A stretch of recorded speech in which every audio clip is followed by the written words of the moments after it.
Gunsmoke, starring William Conrad.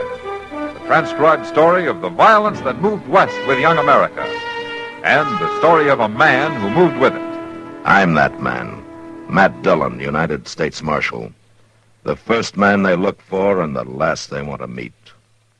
It's a chancy job, and it makes a man watchful and a little lonely.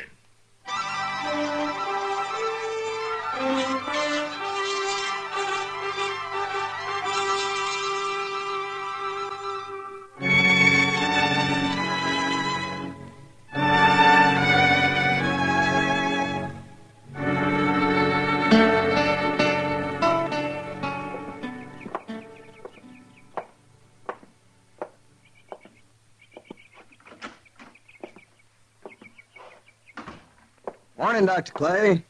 Oh, good morning, Nielsen. You wanted to see me? No, I never wanted anything less than to call you in here. You got bad news. Yeah, it's been bearing down on me for 2 days. But you've got to know, Nielsen. I'm not going to make it. Nope. Sooner or later, that bullet in you is going to kill you. Are you sure? Yes, sir, I'm sure. I feel good enough, Doc. You could be wrong, couldn't you? Well, I wish I was. I don't know if I'm right in telling you about it, but I treated the same kind of case at Shiloh. And the bullet kept moving, just like yours. And there was no way to stop it. How long did it last? Not as long as you have. You've been going 2 months since the fight. And how much longer I got, Doc? Well, there's no way to know. Another month, maybe longer, maybe less. I just thought you'd want to know, Nielsen. Better to know now than when it's too late to do anything about it. What are you going to tell Alice? What's there to say? Well, with her planning the wedding, there ought to be some explanation. You, want me to tell her? Just say I changed my mind and I'm heading west. Where are you going? Back to Dodge. To look up the Mailer brothers? If they've killed me, I don't see any reason to let them go on living.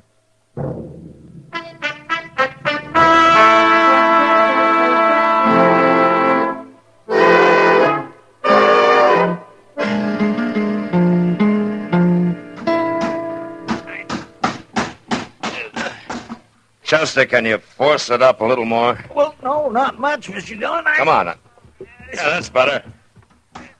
Hold it then. Well, can I turn loose now? Now, let's just try one more nail. Oh, the only thing that's going to fix this door is a whole new door, Mr. Dillon. There. That'll hold it for a while.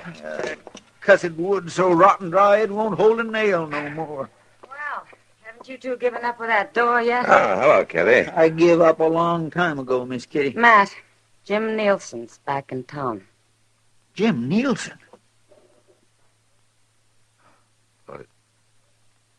Nielsen's dead, Kitty. No, he's not. He's at the Long Branch right now, spreading the word that he's come back to kill the Mailer brothers. Are you sure? I've seen him. I've heard him. Well, have the Mailer boys heard about it? It won't take long, the way it's getting talked about. Tom Mailer rode up to Clay City, Mr. Dillon, day before yesterday. Charlie's the only one in town. I guess I better go see him. What about Nielsen? Well, if he's spreading the word, he'll be where I can find him anytime I want.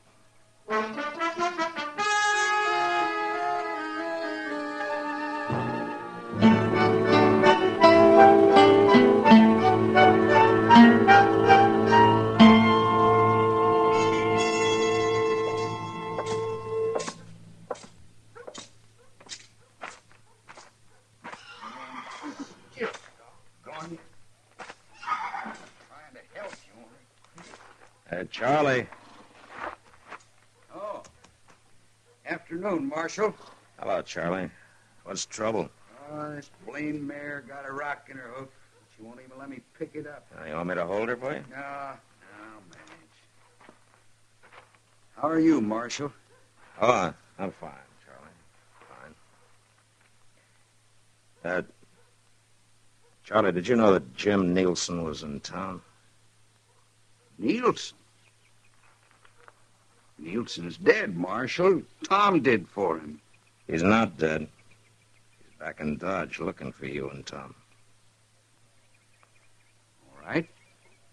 He's welcome. Look, Charlie, I know a lot of people are on your side, but there are a lot of others on Nielsen's, and I'd like to stop this trouble before it goes any further. It was a fair fight, Marshal. I know it was.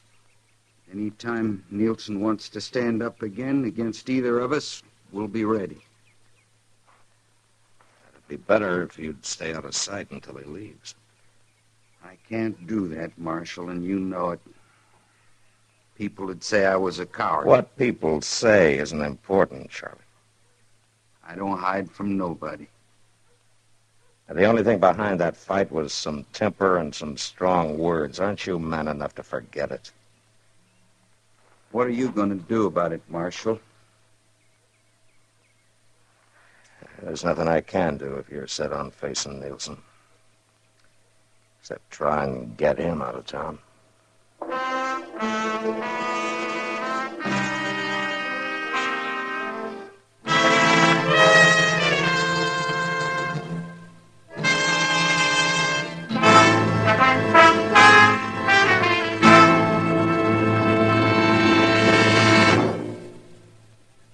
Free yourself of old-fashioned ideas. Why don't you live modern? Live modern. Live modern. Free up. Freshen up your taste. Smoke an L&M. Only the modern miracle of the pure white miracle tip can bring all of L&M's full, exciting flavor through to you. And that's the big reason why today more people are changing to L&M than to any other cigarette. Remember, L&M draws easier, tastes richer, smokes cleaner. So live modern. Change to L&M. Make today your big red letter day and start to live the modern way. Live modern. Smoke an L&M. It's America's fastest growing cigarette.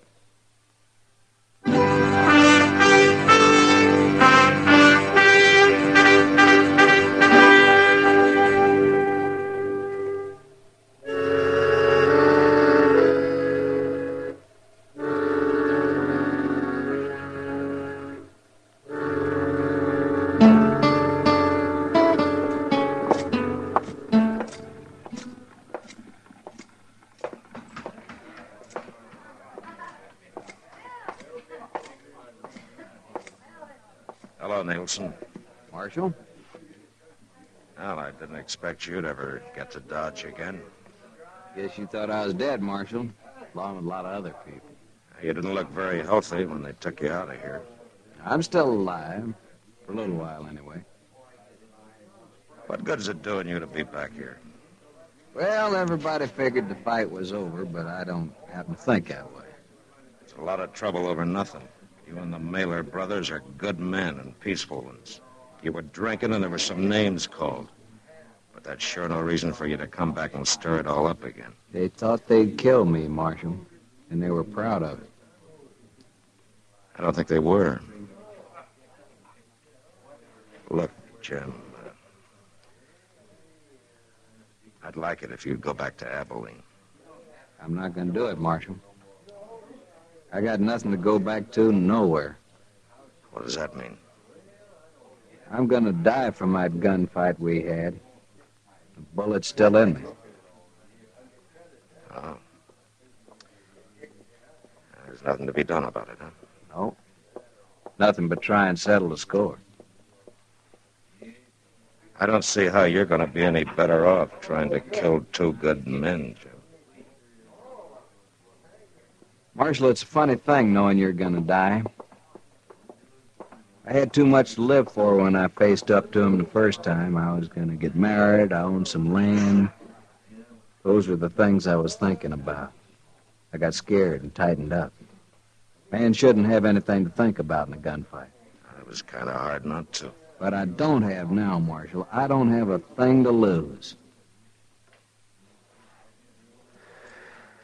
Jim, you're a bad man to have in town.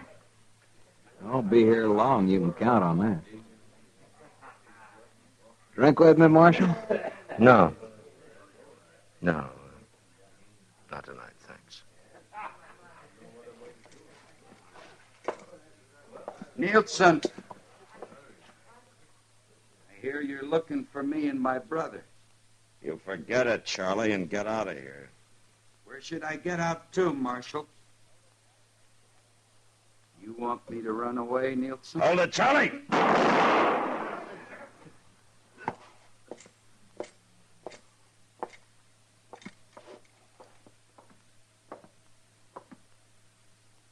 Is he dead, Marshal? Yeah, he's dead. You satisfied now, Nielsen? It was a fair fight, just like the first one. And just as needless. Not to my way of thinking. Tell me, Marshal, when's Charlie's brother going to get back to town?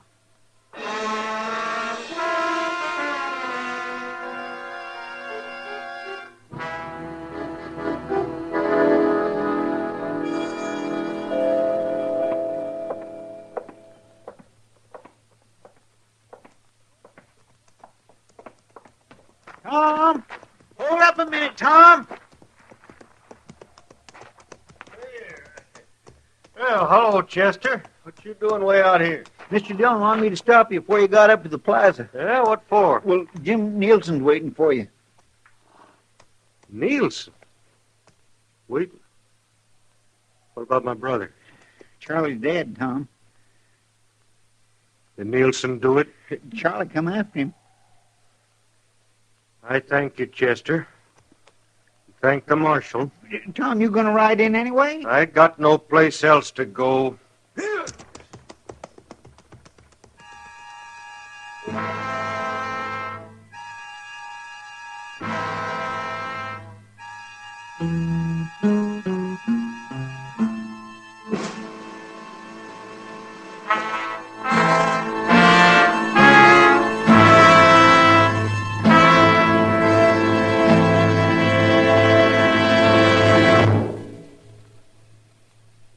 Free yourself of old-fashioned ideas. Why don't you live modern? Live modern. Live modern. Free up. Freshen up your taste. Smoke an L&M. Live modern. Smoke modern. Smoke L&M. Enjoy full, exciting flavor through L&M's Pure White Miracle Tip. L&M draws easier. Tastes richer. Smokes cleaner. That's why today more people are changing to L&M than to any other cigarette.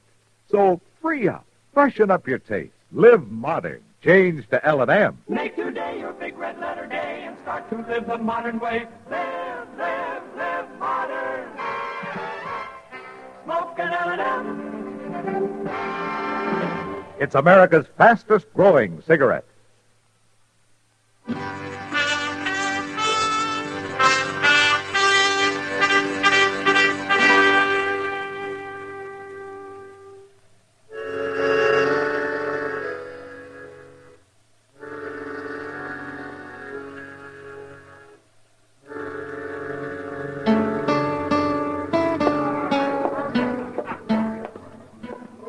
Hello, Kitty. Tom, I thought you were in Clay City. I was. I did real well, too. I signed up for Charlie and me. Take a pack train clear to Lincoln County. Charlie's dead. Can I get you a drink, Tom? Maybe later. I thought Nielsen was here. He left about a half hour ago. Happened to know where he went. No. Can't you get your pack train together and go, Tom? Oh, you know I can't, Kitty. What good's it gonna do you looking for Nielsen or waiting for him? It's something I got to do.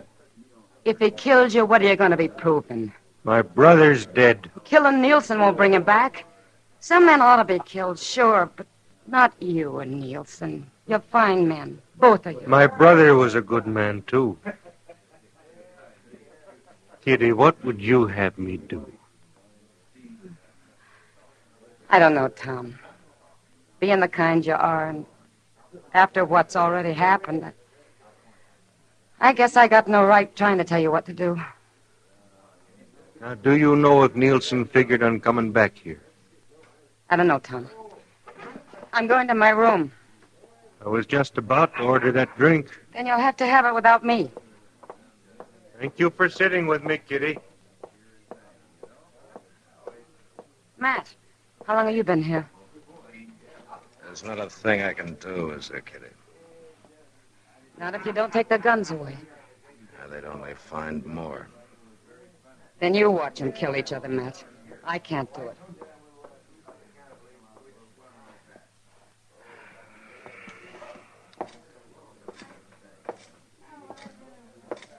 Mr. Dillon.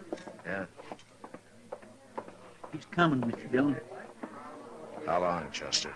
It won't be but a few minutes. He was looking for Tom over there on Braganza. All right. You get out of sight someplace. All right, sir.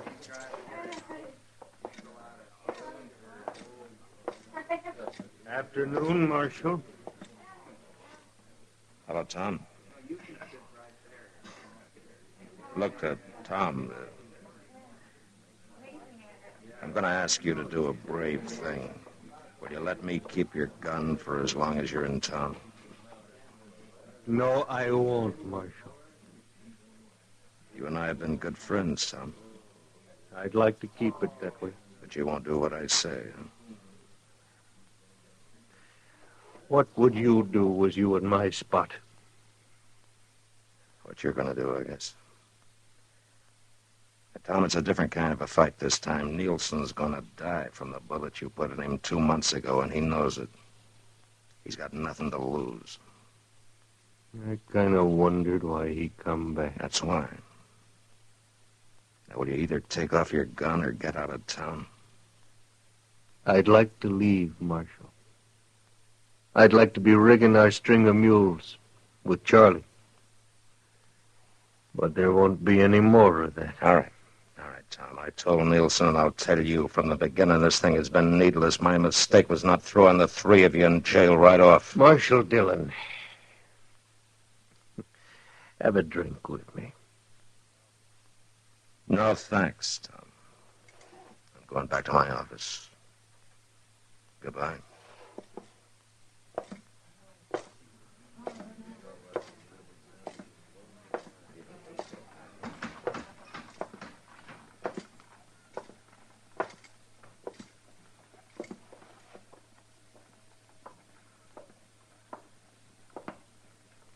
Well, Nielsen, I guess there's no reason trying to talk any sense into you either. It's gone past talking, Marshal. You aren't figuring on stopping me. There's nothing I can do. I'll see you later.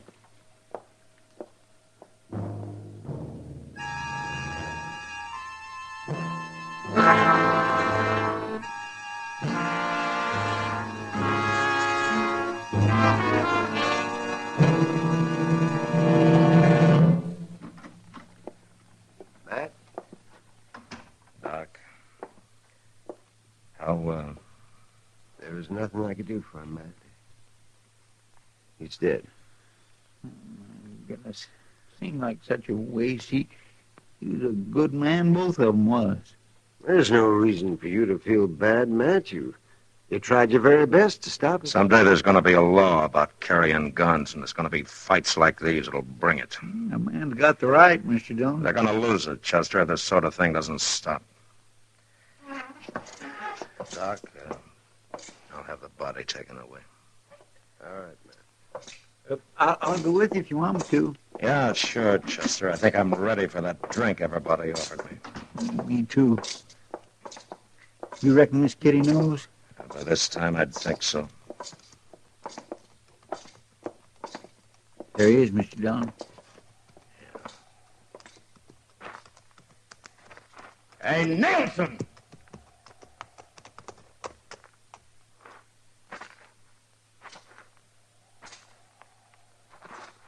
Well, you made it, huh? You killed both the Mailer brothers. Yeah? And in fair fight, huh? Yeah. I want to ask you something. Make you feel any better? No. Tell you the truth, it don't.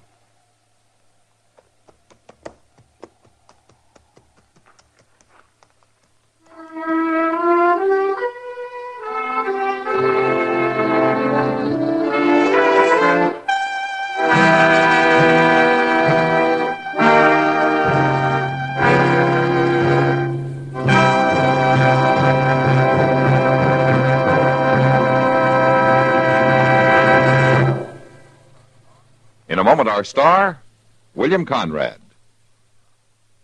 Americans today are earning more money than ever before. And smart Americans are planning ahead, too, to preserve prosperity. They're investing part of their paycheck every payday in United States savings bonds. And you can, too, an easy, automatic way, by joining the payroll savings plan and buying savings bonds regularly where you work. With payroll savings, money is set aside for you by your employer before every payday, in any amount you say. That way, you never plan on the money and never miss it. Payday after payday, these sums grow into savings bonds, and before long, you'll find you have a collection of them. And remember, every Series E bond you buy pays back $4 at maturity for every 3. That's right. You get back $4 for every 3 invested. Help today's higher earning power pay off for you tomorrow. Begin saving regularly with United States savings bonds. Join the payroll savings plan. And now, William Conrad. You know, on the frontier, a woman had to scratch pretty hard to make any kind of a home for a man. And next week, a woman who had worked at this for over 20 years finally lets the frontier beat her, and a man dies. But that was the West. Gunsmoke. Produced and directed by Norman McDonald, stars William Conrad as Matt Dillon, U.S. Marshal. The script was specially written for Gunsmoke by Gil Dowd, with editorial supervision by John Meston. The music was composed and conducted by Rex Corey. Sound patterns by Ray Kemper and Bill James. Featured in the cast were Harry Bartell, Vic Perrin, Lawrence Dobkin, and Jess Kirkpatrick. Harley Bear as Chester, Howard McNair as Doc, and Georgia Ellis as Kitty. Join us again next week for another specially transcribed story on Gunsmoke.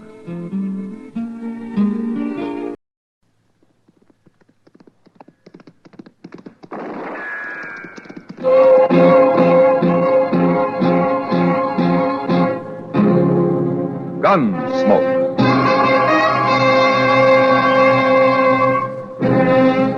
Around Dodge City and in the territory on West, there's just one way to handle the killers and the spoilers, and that's with a U.S. Marshal and the smell of gun smoke.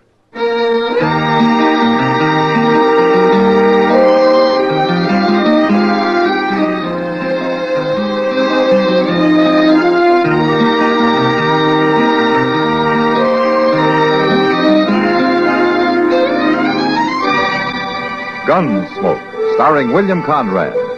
The story of the violence that moved west with young America.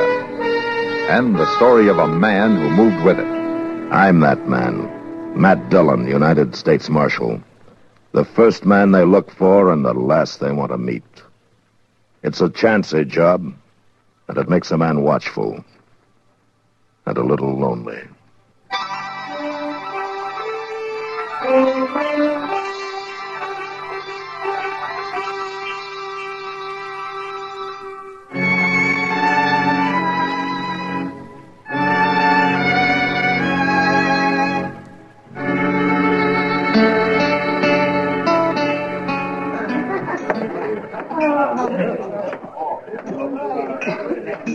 Doggone it, Mr. Dillon. One of these here days, I'm just going to shake the dust of Dodge City off of my boots for good. Sure, I know, Chester. How much you lose this time? $11.20. Who said anything about losing? Well, every time you sit in on one of those draw games, the boys whipsaw you, and you threaten to pull stakes and leave town. And one of these times, I'm going to do it, too. Sure, and the first thing you look for in the next town will be a draw poker table. Well, maybe I ought to change to stud or blackjack. Maybe you ought to just keep your money in your pocket. Did you ever think of that? No, I got a hunch my luck is right on the point of turning, Mr. Dillon. No? Well, if I only had, say, $5 or so to get back into the game, No. I could be... Well, even if I only had $1. Oh, Miss Kitty, just one single dollar. You broke, Chester? Well, yes. Here you go. Oh, no. Now, I just couldn't think of taking money from a lady, Mr. Ah, well, I'll take except it. as a loan. Maybe I could. Excuse me, Mr. Dillon. I'll pay it back in just a few minutes. You know, Kitty, you're a born soft touch. Oh, well, if he needs it, Matt. It's those sharps over there at the poker table that need it. Oh, well, he can't get hurt bad on $1. Chester's hurt bad when he loses 10 cents. Yeah. Maybe he's lucky, Matt. How so? Oh, forget it, Matt. Just one of those nights, I guess. No. Dad, would a drink help, maybe? Probably not. But I'll have one anyway. At least it won't do me any harm. Okay. Oh, well, I see the Marshal of Dodge is out carousing again. Hello, Doc. How are you, Doc? Oh, my Kitty, you look prettier in a basket full of sunflowers. Well, thank you. Yes, you do. Yes, you do. Oh, say, Matt, you'll never guess who came to my office for help this afternoon. No, but they got my sympathy, Doc. It was old Carpus Degg. Carpus? Who's Carpus Degg? Well, he lives in a shack on the river bottom, Kitty. He hunts a little, traps some, keeps pretty much to himself. What's wrong with him, Doc? Nothing. He brought me a patient. Too late to do any good, of course. He died right on my operating table. Oh. Died of what? A bullet wound. You mean somebody was shot this afternoon and you didn't tell me about it? I didn't figure it was important. Was to Carpus, though. Yes. He looked mighty broken up when he left. Doc, will you please... I reckon a man living alone that way, without any human friends, can get pretty fond of an old hound dog. A dog? Yeah, I guess I did forget to mention, it was that old spotted hound dog of his that was shot. How are you, Doc? Miss Kitty? Yeah, Chester. Do you think maybe you can get by till payday for that $1? Forget it, Chester. Yes, forget it, Chester. No use looking at me, Chester. Well, I was just thinking... Doc, did Carpus have any idea who shot his dog? If he did, he wasn't saying. But from the look on his face when he walked out, I'm glad it wasn't me. Well, now, why would anybody do a thing like that? Well, I don't know. It's too bad, but there's nothing much to be done about it. I think maybe I better ride out there in the morning and have a talk with Carpus. What for? This wouldn't be the first time that a dog getting killed would finally lead to a man getting killed.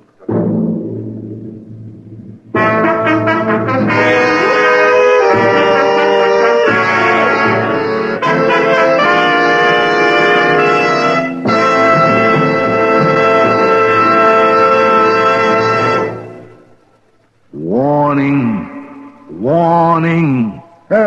What's the matter? Well, I have a warning for all eligible dependents seeking medical care at government expense from civilian sources. Well, so all right already. Be sure the physician and hospital are participating in the Medicare program before beginning treatment. Well, so my dependents have checked. Now what? They should make sure they use their ID card to obtain only that medical care to which they are entitled. Misuse of the ID card is punishable by a fine of up to $10,000 or imprisonment of up to 5 years. For a couple of aspirins? Don't take chances. Read the pamphlet, Dependents, Medical Care Program. Oh, no, that's what I call scare advertising.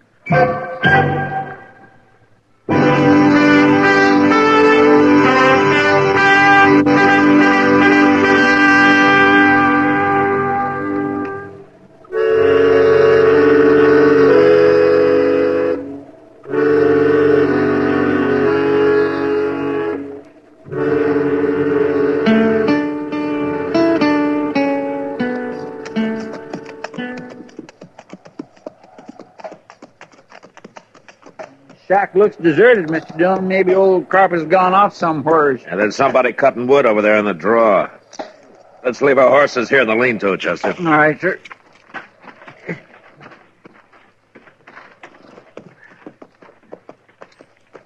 Man, it'd have to be a little ouchy to want to live out here all alone this way. Maybe it's not a matter of choice. No company except for a dog. No neighbors for 10 mile or more. That's not quite that far. Pete Raymer's got a homestead about 2 miles north of here. Maybe he shot that hound, Mr. Dillon. Oh, why do you say that? Well, I don't know. But folks mostly leaves old Carpus to himself. Yeah, I know. Hold it there. Right where you are. Mr. Dillon? Take it easy, Chester. Who is it? Speak up there. It's Matt Dillon, Carpus, and Chester. Now, you better put that rifle down. Oh. Well, I didn't recognize you, Marshal. My eyes ain't what they used to be. I thought maybe it was... Well... You thought what? Well, I just didn't know. You mean you thought it might be whoever shot your dog, huh? Oh, Doc told you about that. I'm sorry to hear it, Carpus. I'd had Danny Boy 11 years, Marshal. He was going blind, pretty near bad as me. And he sure weren't no use to hunt with no more. But I'll say one thing, Marshal, I'd given my right arm rather than lose that hound. I reckon folks should call it crazy, but that's how I felt. Well, living alone, I guess a man learns to appreciate a dog. Oh, he understood every word that was said to him, just as good as you or me. By evenings, we'd sit there in my shack and I'd talk to him, and, well, we won't be doing that no more now. Who do you think shot him? Let's walk back up to the shack, Marshal. It's getting mighty cold standing here. All right. Here, look, yonder. Here goes a rabbit. Look at that darn fool run. He's sure scratching gravel. Danny Boy'd been after him like a shot. He'd have lost him right off, but he'd sure give it a try. Rabbits, coyotes, prairie chickens. He'd chase anything that moved.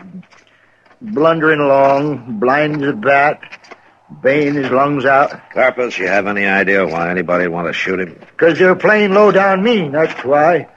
Ain't no other reason for doing a thing like that. Well, come on inside. All right. Ain't nothing fancy, but it keeps the weather off. Have some coffee going here in a couple of minutes, Marshal, if you're mind to set a spell. Well, don't go to any bother on our account. No, it's no bother. Just get a few more logs in here. I ain't sure I can scare up 3 mugs, though. It's kind of unusual having callers here. Folks have always acted like I had the plague or something. Well, people get caught up in their own troubles, I guess, Carpus. Just get too busy sometimes to be neighborly. Yeah, man can get lonesome, Marshal. Yeah, I know. Pete Raymer and his missus ever drop by here? No, never. Where'd you find the dog after he'd been shot? I didn't find him. He found me.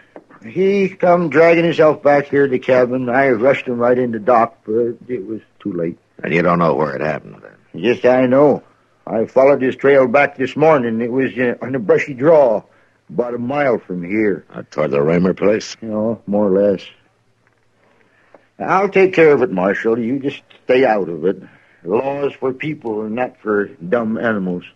Your dog wasn't shot by a dumb animal, Carpus. I'll settle it in my own way. And you know who did it? I know, all right. Now, see, they pay for it, too. That kind of paying for it gets out of hand sometimes. I'm the one that suffered the loss. It's my concern, not the loss. Marcus, come out here. Somebody's out there in the yard. You hear me? Get out. Get out on the floor. Well, it seems like one of your neighbors has finally come calling on you, Carpus.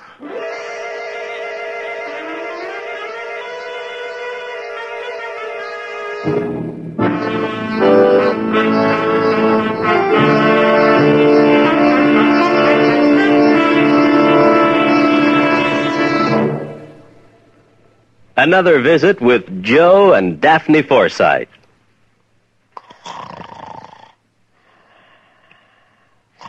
Joe. Joe.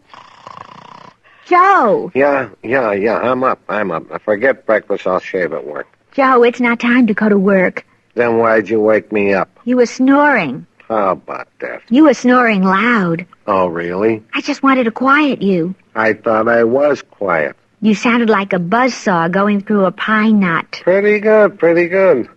I wish I could be with you at 2:30 in the morning. You can go back to sleep now. Oh, gee, thanks. You can get a good night's sleep, too. Our savings bonds will protect us. Huh? They protect us. The money we invest is used to protect our country and its freedoms. Why, all around us we can see the safeguards that our bonds have paid for. How about that? So you see, when you buy that savings bond with every paycheck, you're really investing in a secure night's sleep.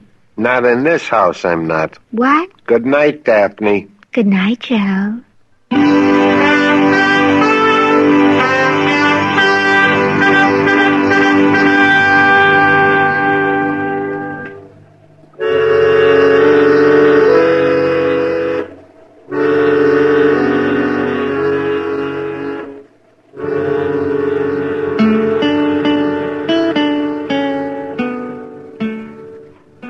That's Pete Raymer out there, Marshal. You heard me, you mangy old weasel. Come on out here. He's aiming to kill me. But why? Well, I don't rightly know, but he fired a bullet through the window, didn't he? All right, Carpus, you stay away from the door.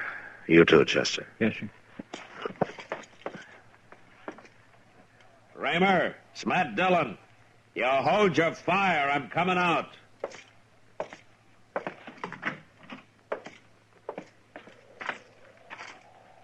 I didn't know you was in there, Marshal. No, I guess you didn't.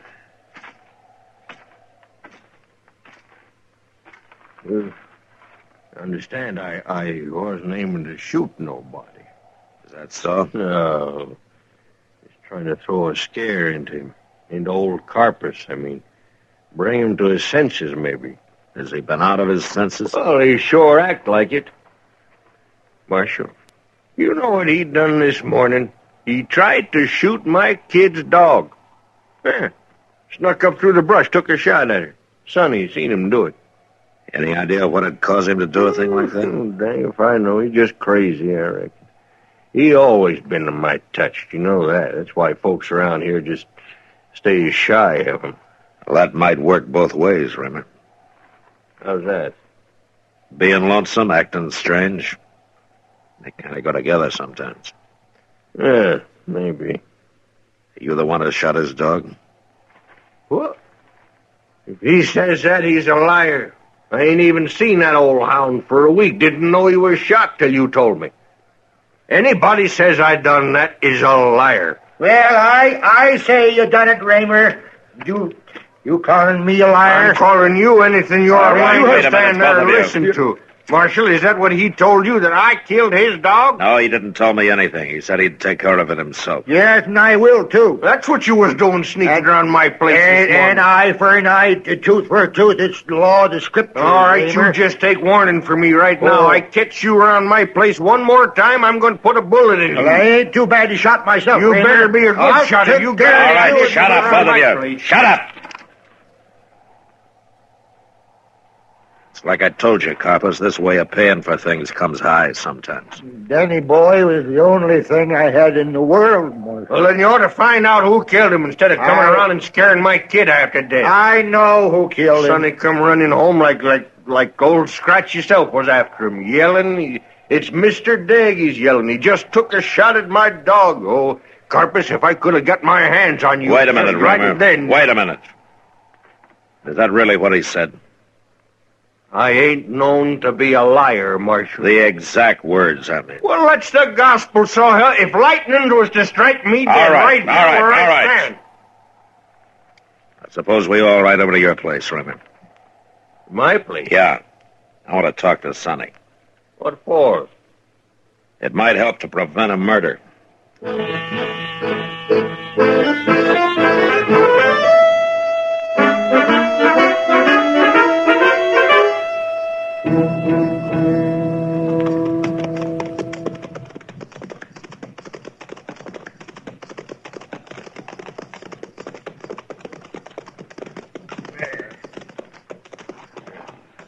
Well, there's the kid, Marshal. Right there, front of the barn. Sonny? Sonny! Yeah, Pop. Come on over here a minute, Sonny, will you? Marshal wants to talk to you. Marshal? Yeah, come on. Here, Sonny, come back. He run into the barn, Mr. Dillon. Yeah. I can't figure what come over that boy, Marshal. Well, we'll soon find out.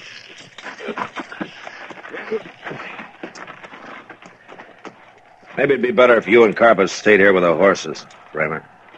You say so? Keep an eye on him, Chester. Don't let him get into an argument. All right, sir. Can't figure why Sonny'd run into that barn. Just like you see the goat. Don't figure why the Marshal...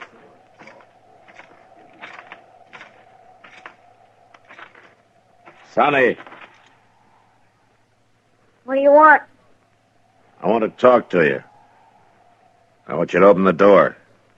Go away. You can't get away from a thing by hiding from it, Sonny. You go on away, Marshal. I got a gun in here. Oh? Good, I'd like to see it. No. All right, Sonny, I'll give you just 3 seconds to open this door. Now move.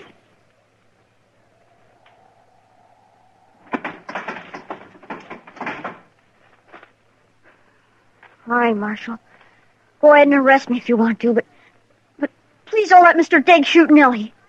He won't. He tried to this morning. That's why I got her tied up here in the barn. Now, why do you suppose he did it, Sonny? Why to get even? Because I guess you know about it, don't you? Know about what? It was an accident, Marshal. Cross my heart it was.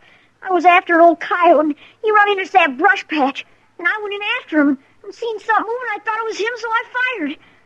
Only it wasn't. It was that old hound dog of Mr. Diggs. Oh. A man should never pull a trigger unless he's sure what he's got in his sights, Sonny. Yes, sir, I know. Pop always told me that, but I just forgot. Now I have to go to jail and... Now, you stop that kind of talk. You're not going to jail. Hey, Carpus, come over here, will you? You too, Raymer. I was scared to tell what happened because I knew Pop would be mad, and I didn't think anyone would believe me. What is it, Marshal? Carpus, it was the boy here who shot your dog. It was? I didn't mean to do it, Mr. Digg. I thought it was a coyote, but it was old Danny boy. I know how you like that old hound. I sure feel awful about it. Are you sure it was an accident? Yes, sir, it was. Honest, it was. Well... Nellie's going to have pups in a couple of weeks, Mr. Digg. And I'll let you have your choice of the litter. Any one of them you want. Well, that hound of mine was a trained hunter, Sonny. Takes a lot of work to train a young pup. I'll help you. I'll come over every day as soon as my chores is done and help you train him. Yeah, it sounds like a pretty fair offer. This Nellie's a good dog, is she? She's the best dog in the world. You just take a look at her. Come on, I'll show you. Oh, I'm mighty sorry about this, Carpus. Yeah, that's all right. It couldn't be helped. Come on, Mr. Diggs. Yeah, all right, Sonny. All right, coming. Looks like old Carpus has finally got himself a friend, Mr. Dillon. Yeah. Looks like two, though, Chester. Counting the pup.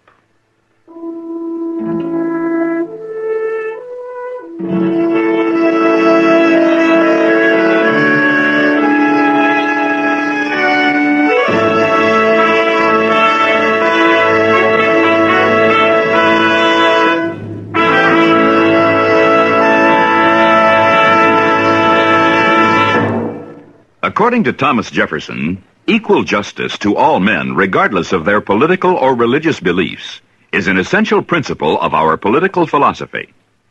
The amendments to our Constitution spell out what we mean by justice. For example, no one can conduct an unreasonable search of our homes or businesses, or seize any of our belongings. We can't be held for a capital or infamous crime unless we are first indicted by a grand jury.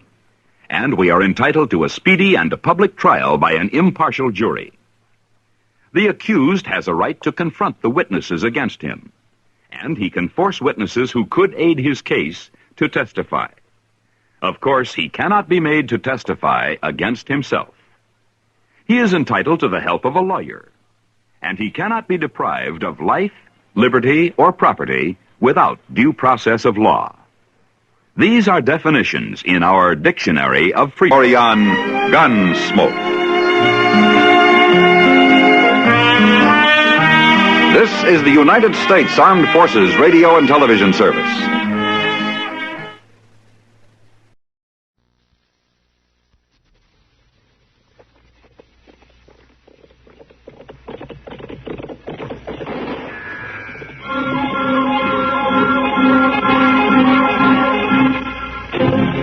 Around Dodge City and in the territory on West, there's just one way to handle the killers and the spoilers, and that's with a U.S. Marshal and the smell of gun smoke.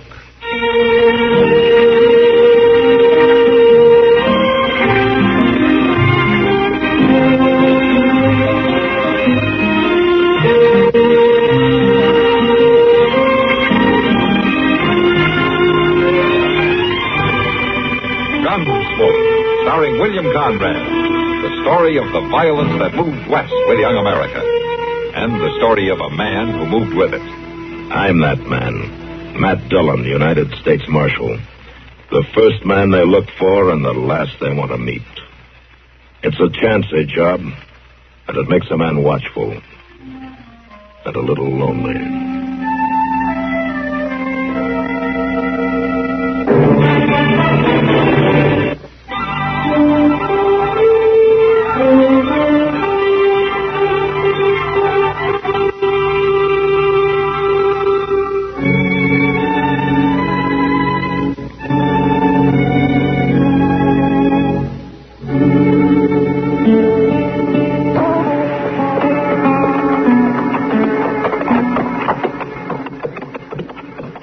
Nice morning, ain't it, Mr. Dillon? Uh-huh. For this time of year, you just couldn't ask for no better weather. By golly, even the horses like it. I think they're more interested in that water trough than they are in the weather, Chester. Oh, there's old Buffalo Mary filling her wash bucket. I sure hope she ain't stirred up all the sludge off the bottom.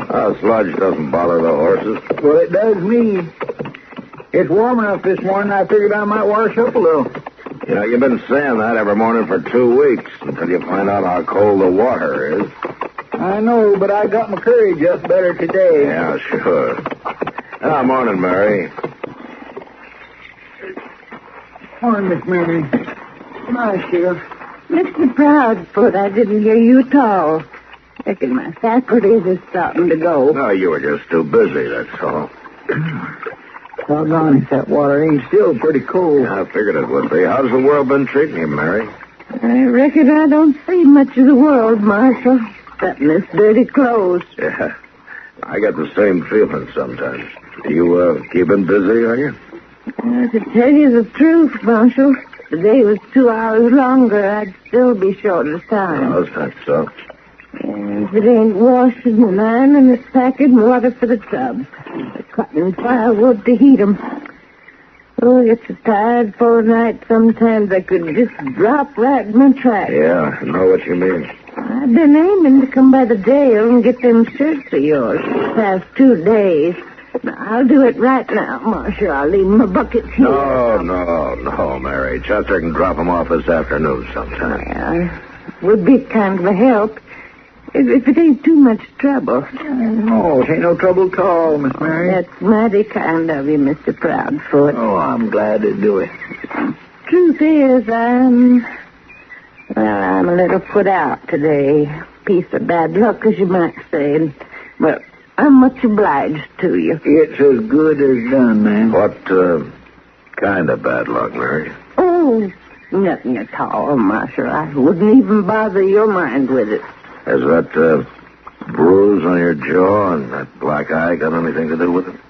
I'd rather you just forget I said anything, Marshal. What happened, Mary? He said he'd come back and do for me if I was to tell. Well, for the land's sake. Who said he'd come back and do for you? It is Reb Sutter. Why, That no-count bully's been in more meanness than you can shake a stick at. Why did he do it, Mary? What reason did he have? It was my savings, Marshal. Oh, my gracious. I had 'em buried in my cabin, and I wouldn't tell him where. But he made me tell him before he was through. Took me 2 years, $48. Everything I got. I declare he ought to be hung. Oh, I wasn't going to say nothing, Marshal. Even if he hadn't threatened me. I wasn't aiming to put you to no bother. It's not me who's going to be bothered, Mary. Oh, it ain't like it was something big and important. It's big. It's important. And by the time I get through with him, Reb Sutter's going to realize it.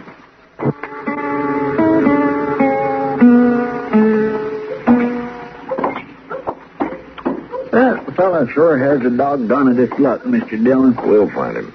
When I think of him taking old Buffalo Mary's saving as hard as she works, my blood just starts to froth up. Matt? Huh? Miss Kitty. Oh, Matt. Hello, Kitty. I've been looking all over for you. Oh? Yeah, there's a job for you in the Long Branch. Oh, what's the trouble? We got one of those mean ones tonight. Drinking too much, pushing people around, trying to get a fight started. All right, I'll go have a look. Who is it? Reb Sutter. Reb Sutter? Yeah.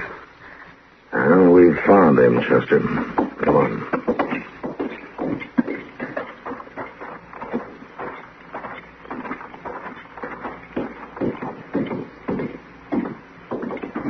Oh, Yeller, that's what's the matter with you. That's him, all right. I just stood up here and told you all I can whip any man in this room. Ain't a one of you got the blood and gumption to say me no on it. Maybe they're just going easy on you, Sutter. Well, now, it ain't the marshal. Some lily liver come after you, I reckon. Matter of fact, I came after you. Law against talking, is there? There's a law against beating people up and stealing their life savings. She's a liar. I wasn't even near there last night, and if she says it... She? What do you mean, she? Who says, Sutter? Near where? I didn't mention any details. I don't know nothing about it. Well, maybe it'll come to you. You're under arrest. Now put out your wrists. I reckon I could put handcuffs on a man, too, if I was wearing a gun and he wasn't. You've always played it safe that way, haven't you, Sutter? Never wearing a gun. If you had somebody that killed you a long time ago. Ain't nobody got much taste for going at it my way, though, I notice.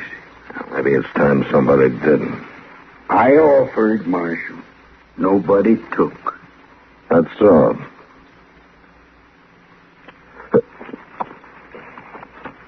Chester, here, take my gun, will you? All right, sir. All right, Reb, I've already told you you're under arrest. I heard you. And I'm going to put these handcuffs on you, one way or the other. I ain't never been handcuffed yet, Marshal. I don't reckon I'm starting tonight. Uh-huh. Chester? Yes, sir. Hold these handcuffs for a couple of minutes, huh? Yes, sir. You're a dang fool, Marshal, if you think you're...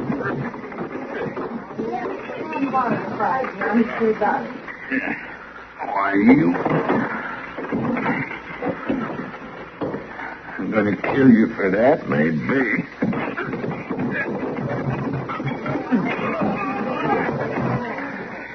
Now, you can stop at any time, Sutter. By just sticking out your wrists. I'll break every bone in your body. Any time, Sutter, one way or the other. You're wearing those cuffs to jail tonight. Oh, no, I ain't.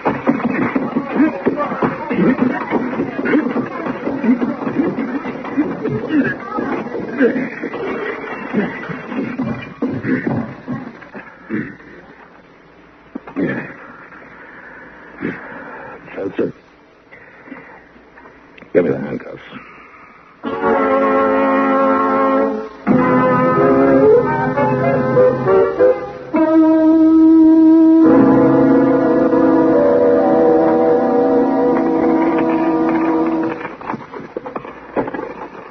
Well, I guess that's it, Mary. 84 cents, Marshal. That's all they had left out of it. Yeah, I'm afraid so. He managed to hit almost every saloon in town. 2 years of hard work. And he drunk it all up in one day. Well, he's going to jail for it, Mary, if that's any satisfaction. Well, Judge Bent says the case against him is solid. He hasn't got a chance of getting off. seems like there ought to be a better way somehow. Something that's got more justice in it. I mean, him going to jail ain't going to get me my money back. Well, you may be right, Mary, but...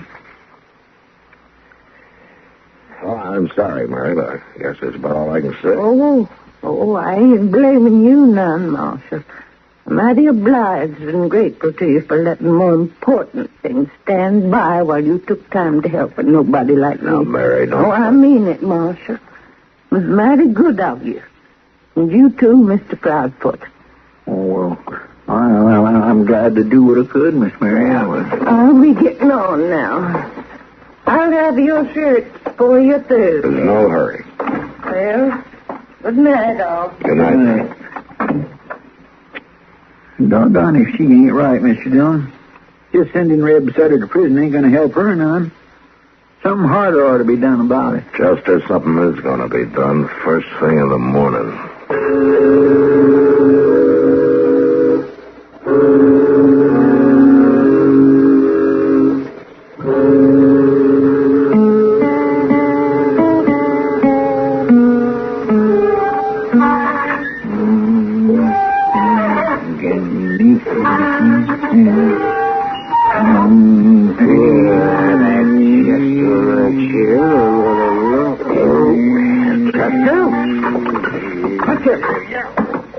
What is the matter with you, Doc? Oh, honest, if you squeak that confounded chair one more time, so help me, I'm just... You mean like this? Got a blast? Oh, darn you, Chester.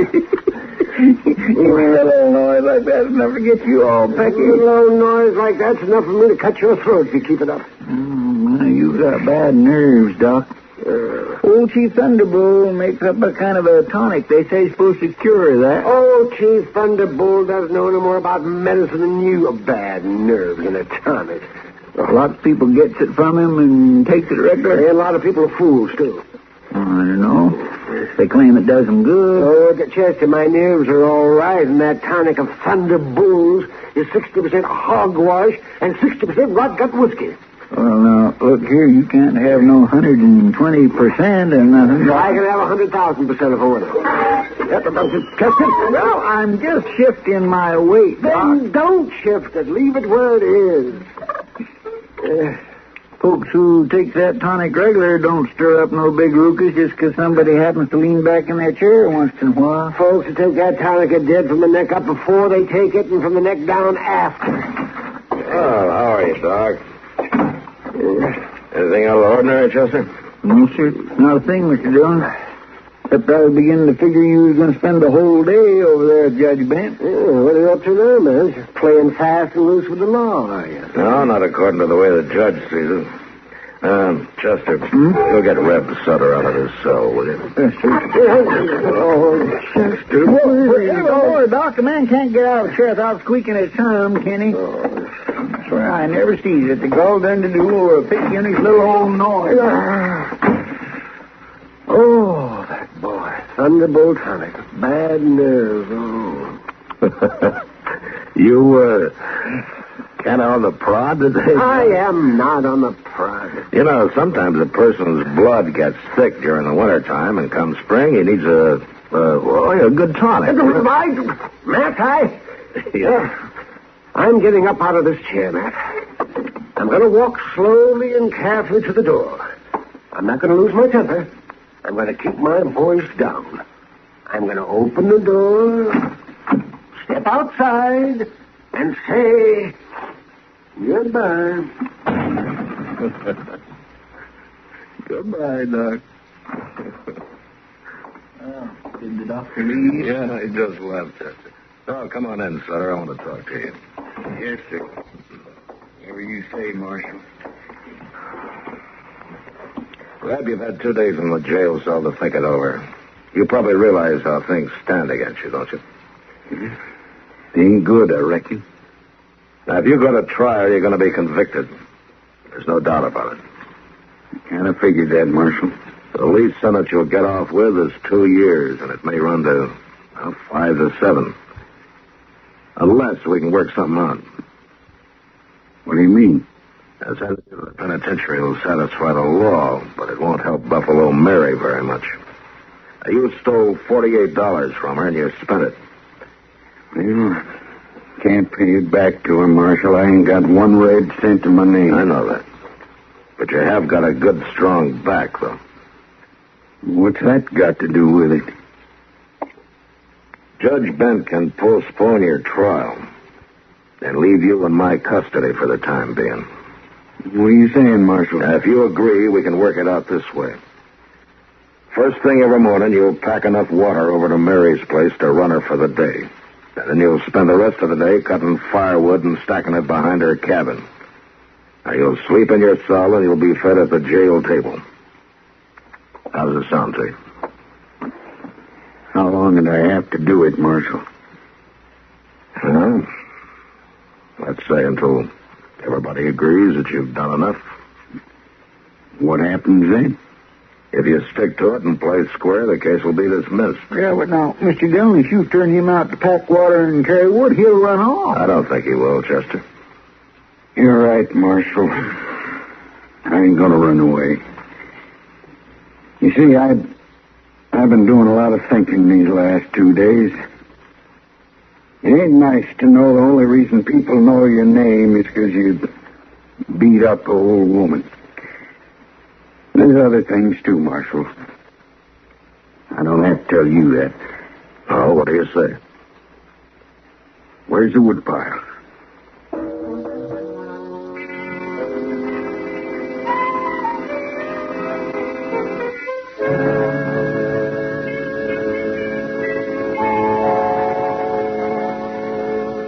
Buffalo Mary's coming down the street there, Mr. Dillon. Oh, is that so? Coming here, it looks like.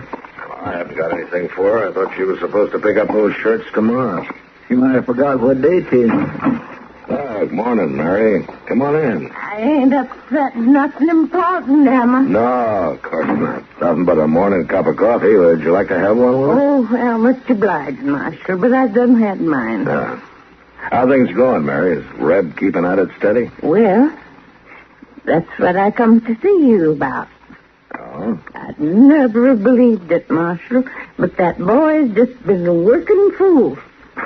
Maybe he sees the devil over his shoulder. In these 2 months, I've been able to take extra work enough to save $56 already. That's good. And not only that, he's got enough wood stacked up over at my place to last me for the next 3 years. That's what I wanted to see you about, Marshal. I told him that he'd filled his bargain now that he could quit. But he keeps on working. Maybe you should tell him. You know, there's a funny thing about justice, Mary. Sometimes it's all bound up with a person's conscience. I guess I don't quite understand, Marshal. Well, I think in this case that Reb has to feel that he's paid his debt not only to you, but to a lot of other people, too. So let's let things go on for a while, huh? I'll just wait till Reb comes to us and says he's ready to quit.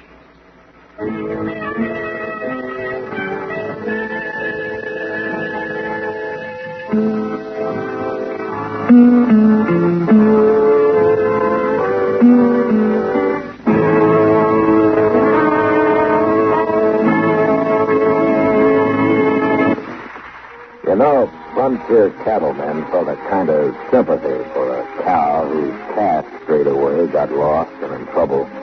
They call these lost calves stogies. But next week, Dodge feels no pity for a woman whose son gets in real trouble and dies. And that was the worst. Gunsmoke, produced and directed by Norman McDonald, stars William Conrad as Matt Dillon, U.S. Marshal. The story was specially written for Gunsmoke by Lex Crutchfield, with editorial supervision by John Meston. The music was composed and conducted by Rex Corey. Sound patterns by Tom Hanley and Bill James. Seated in the cast were Virginia Gregg and Vic Perrin. Arlie Bear is Chester, Howard McNear is Doc, and Georgia Ellis is Kitty. Join us again next week for another story of the Western frontier, when Matt Dillon, Chester Proudfoot, Doc, and Kitty, together with all the other hard-living citizens of Dodge, will be with you once more. It's America growing west in the 1870s. It's Gunsmoke over the CBS radio.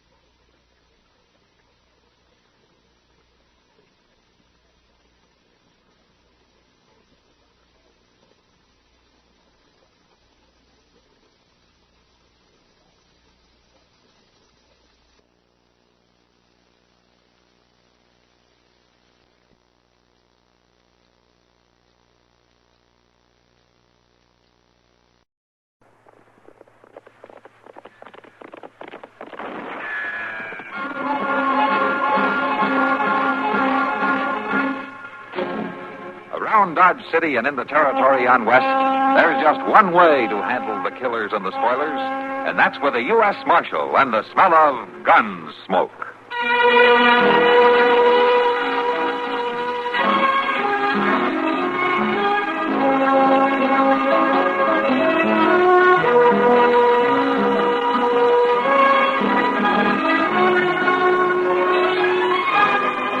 Gunsmoke, starring William Conrad. The story of the violence that moved west with young America. And the story of a man who moved with it. I'm that man, Matt Dillon, United States Marshal. The first man they look for and the last they want to meet. It's a chancy job, and it makes a man watchful. And a little lonely.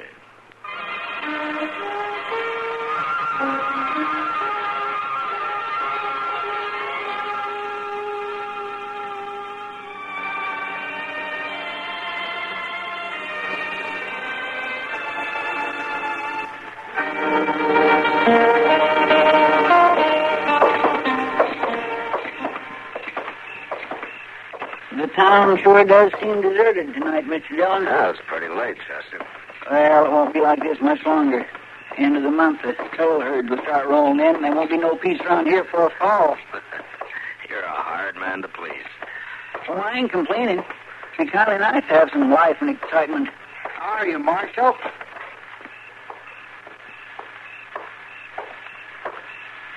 You remember me? Yeah, sure, I remember you, Elvin. Well, you've grown some. Sure. I've had 2 years to do it in. Put on any sense, have you? Along with the weight? Enough so I'm still not in jail. Yeah. I gave you a year, didn't I? Said you'd either be jailed or hung by then. I sure hate to disappoint you, Marshal. Chester, you remember Elvin Grebb, don't you? Yes, sir, I do. And I still got no use for him. You men sure ain't very friendly. What are your plans, Elvin? Nothing much.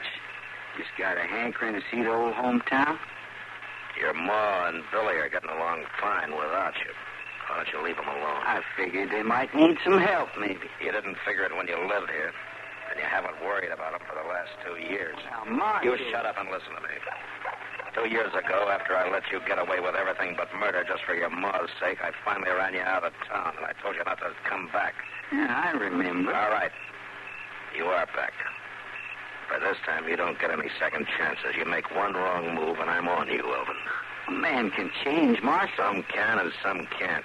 I'm just telling you how you stand in Dodge. Mr. Dillon, look yonder. What? Marshal, a couple of fellows riding out behind the bank there. What? Look, Marshal. That's why you've been so talkative, huh? You're the lookout. Lookout? Now, Marshal, I'm out toward the river. Hey, Grebb, come back here. You're under arrest. Not yet, Marshal. Now, while I got a gun in my holster... Don't be a fool, Look Grebb. out!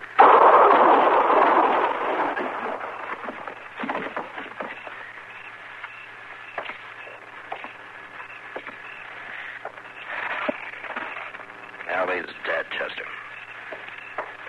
You gonna go after him, Mr. Dillon? No, it's too dark now. We couldn't track him tonight. That you, Matt? Yeah, over here, Doc. What happened, Matt? Take over, will you, Doc? Sure. Let's see. What? Why, it's young Elvin Grebb. Yeah. I didn't even know he was around this part of the country. Well, he's come home now, Doc. To stay.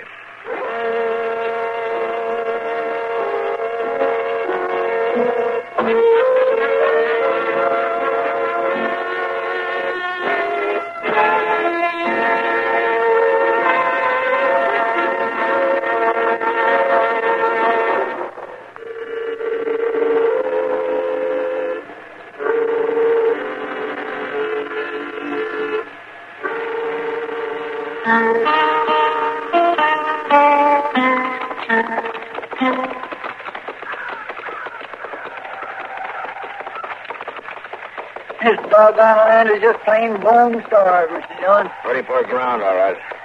I don't see how nobody could make a living off in a homestead like this one. That takes some scratching, I guess, especially with just her and Billy to do the work. He's saving Miss Grebb over at the corral. Yeah. Bet she's already had. Seems like to me we could have took time for some breakfast before we rode way out here. And I wanted to tell her before somebody else did, Chuck. Let's give her a hand, huh? Those calves are getting away from her. Circle those over there by the barn, and I'll pick up these along the fence here.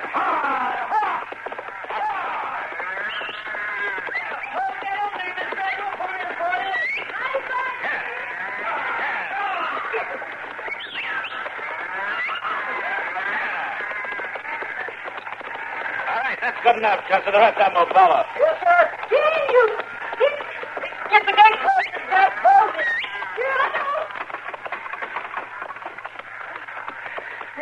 Daddy's calves enough to drive a body clean out of their mind. There. Much obliged to you, Marshal. Chester? That's no trouble, man. Well, come on up the house, Marshal. I'll set on a pot of coffee. Oh, thank you. Why didn't you get Billy out here to give you a hand? Billy? Then he ain't the reason you're here? Why should he be? I'm worried sick, Marshal. He acted real funny all day yesterday. Then this morning he saddled up and took off for dawn. I heard him right out of the yard. First I knowed of it. I see. I don't know where he went, what he's up to. He acted mighty strange like last night. He wouldn't look me in the eye. That ain't like him, Marshal. Really ain't like Elvin. Pray the Lord he don't never get like him. Elvin came back yesterday, Miss Grebb. What? He was around town last night. And Billy seen him. That's why he was acting the way he was. Yeah, maybe. Hoped he'd never come back. Even if he is my own son. He'll work on Billy now. He'll get him started down the same road he's on. Miss Grebb. Elvin's dead. Dead? Yes, and he and two other men broke into the cattleman's bank last night. When I started to arrest him, he drew and fired at me. Dead? Elvin. I think I'd better sit down. Here, ma'am. Sit on this chair. Now, I remember the winter he was 4, and he caught the pox. I took care of him night and day for a whole week, thinking any hour we was going to lose him. Might have been better if we had. I'm sorry, Miss Grebb. Oh, I knowed for 3-4 years it was going to end this way, Marshal. Well, I wish there'd been some way to avoid it. What did I do wrong, Marshal, back along the years, someplace that made him turn bad? A person never knows, I guess, ma'am.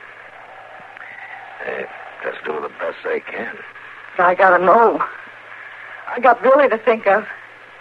Do you think he knew, Miss Grebb, about Elvin being killed?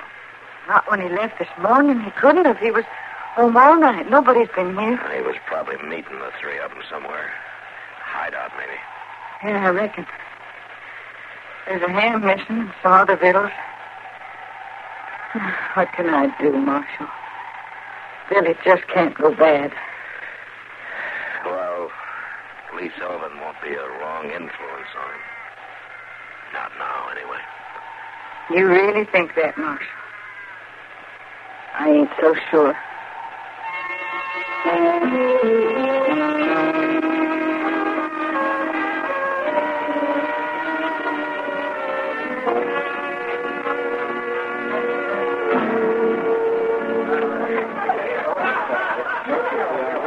Must be a terrible feeling, Matt.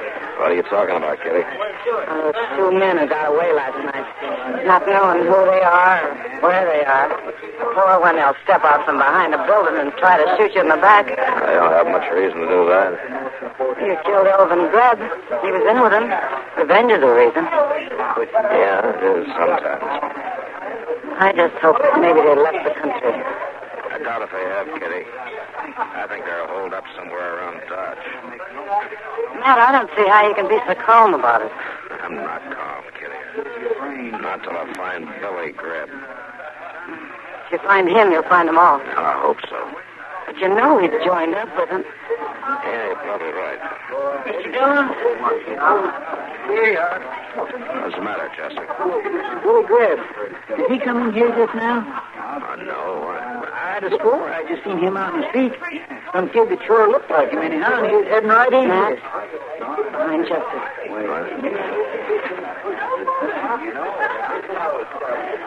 Evening, Billy. You dirty, rotten killer. Your brother chose, Billy. I didn't. He knew what he was up against. Now, you better put that gun away. Sure I will. After I've gifted it in you. No?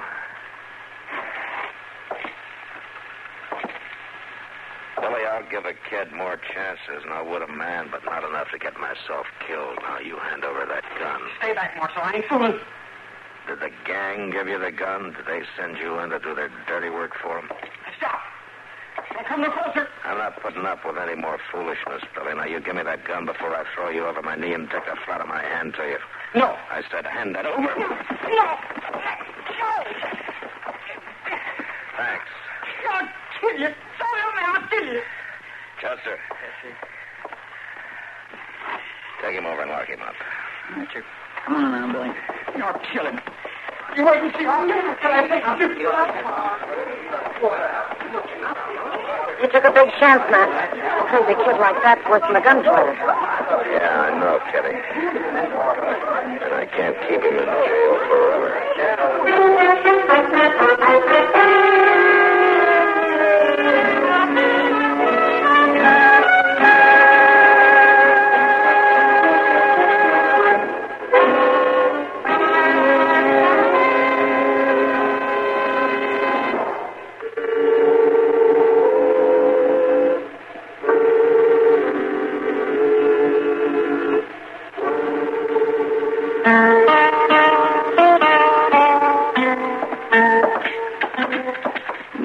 Mr. Dillon, I wouldn't mind being in jail myself, getting vittles like this to eat.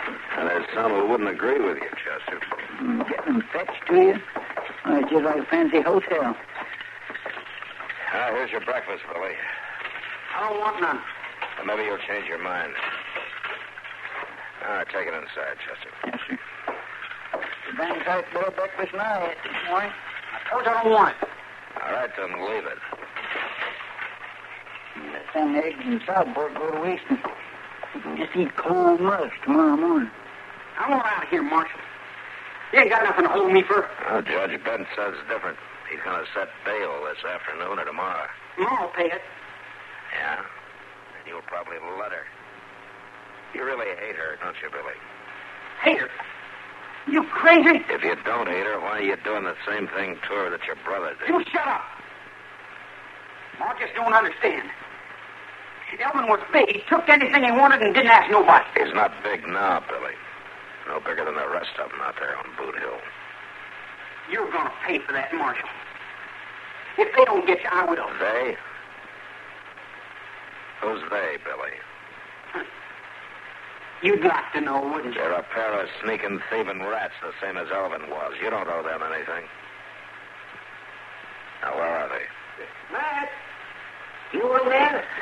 Yeah, I'll be right out, Doc. You better think it over, Billy. You think it over, Marshal. Maybe you won't call him a rascal when I'll gun you for killing my brother. He's pretty head up, ain't he? Yeah. Come on in, Doc. Oh, Matt, you still got the Grebb boy here? We just took him his breakfast. Oh, good. I figured maybe you'd want to know about his mom. No, what about her? It was that herd of yearling calves she's got out there. Seems that she was trying to whip him by herself, and they knocked her down and trampled her. Was she hurt bad? Well, she'd be laid up in bed a week or so. She looks worse off than she is, where you'd think the Indians had caught her maybe and beat her to a pulp. Well, my trouble never comes single once it starts. Wait a minute, Doc. Wait a minute. Huh? Wait a minute. Yeah, that might work. If she'll go along with it, it just might work.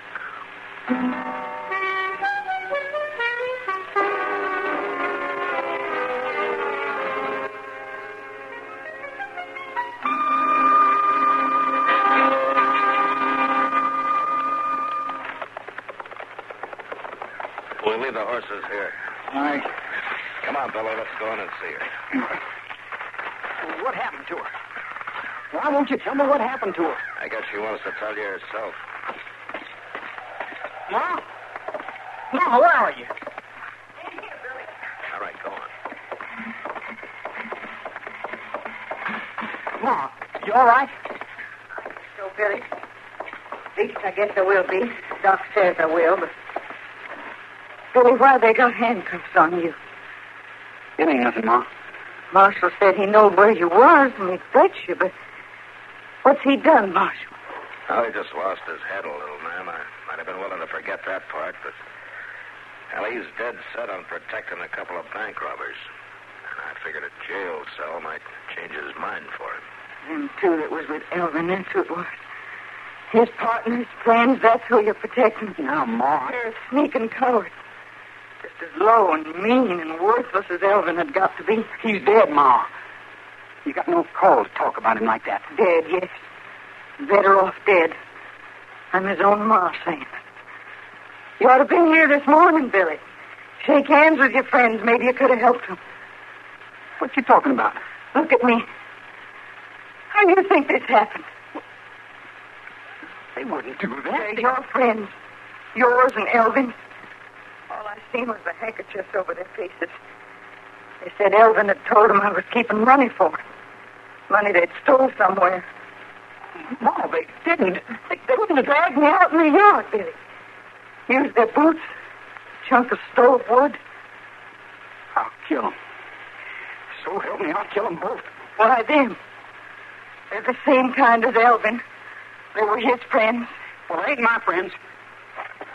Marshal, their names is Chuck Speller and Curly Tallman. They're at that old abandoned sod house west of Branch Fork Crossing, just above the ridge. Yeah, I know where it is, Billy. All right, take the handcuffs off, Chester. I'm sorry, Marshal. I acted pretty crazy. We all do once in a while, Billy. Elvin must have been the same kind, or he wouldn't have run with him. I guess he wasn't so big at all. No, Billy, not very big, I'm afraid. Billy, would you mind fixing me a cup of tea? Oh, sure, Ma. Right away. Now, you just lay back there and rest. You're going to be well in no time. I lied to him, Marshal. It was a white lie, though, wasn't it? Yes, ma'am. About as white as they come, Miss Grebb. Well, Chester, I guess we better go bring him in.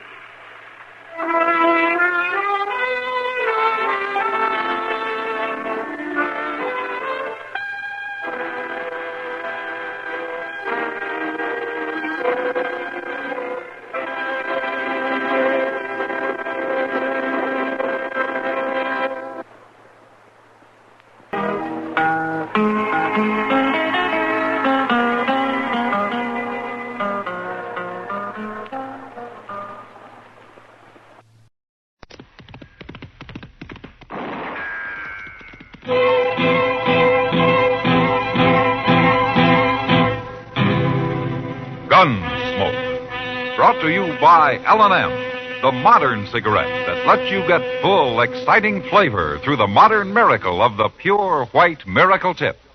Live modern. Smoke L&M.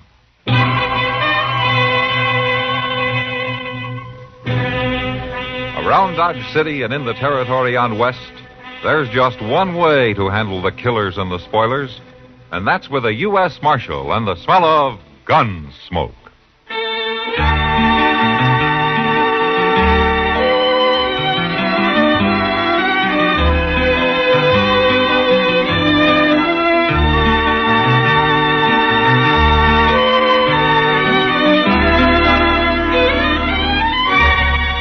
Gunsmoke, starring William Conrad.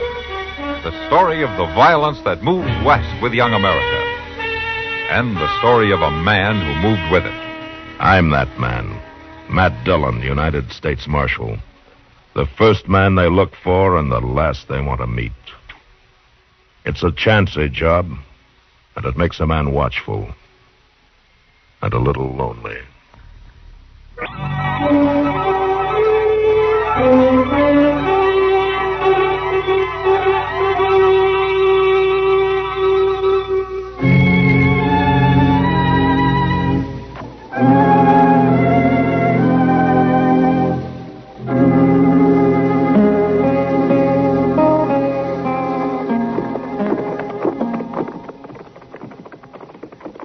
You and that doggone jail look like home tonight, Mr. Dillon. It's been a long ride. Get a fire going and some coffee started, will you, Chester? I'll unsaddle the horses. Yes, sir. Hat. What? It's Tover, Matt, Van Tover. Oh, hello, Van. I didn't recognize you there in the dark. I've been waiting for you, Matt. I wanted to talk to you. Well? Alone, if it's all the same. No offense, Chester. You owe none to it, Mr. Tover. I was just going on in and make some coffee anyhow. I'll make us all some while I'm at it. Why didn't you wait inside, Van? The office is open. Did for a while, but just couldn't stay sitting. And I guess you have got something on your mind.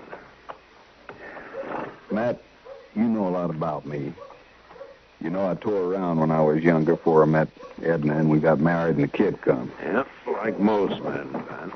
No, that ain't what I mean exactly. I mean, I never quite got on the wrong side of the law, but I pretty near did a few times. Well, I was mighty handy with a gun, Matt. And I was too quick to use one a lot of times. Sure, it was always self-defense, but... What are you getting at, Van? Matt, you still got that gun I gave you 2 years ago when the kid was born? Yeah, it's in the office in the safe. You got any need for it? No. I want it back.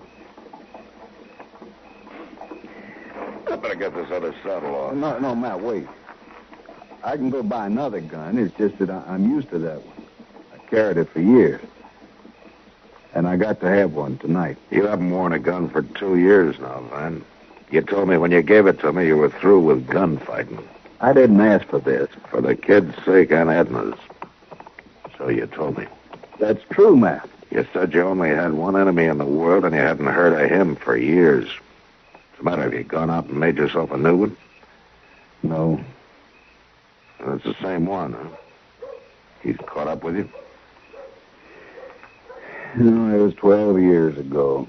Clear down in Durango. Fight over a girl, nobody. She didn't even count. I just fought easy in them days was all. Yeah, sure. This fella drawed on me, and I put a bullet through his leg. He was still laid up with it when I rode out of town. And he swore he'd find me and kill me. I didn't pay it much mind. We all talk big when we're young, you know. I know. He rode into Dodge today. He'd been asking for me. Uh-huh. What's his name? Largo Greeland. He's a big fella. He's built like a bull. Always wears 2 guns, and he can shoot with either hand.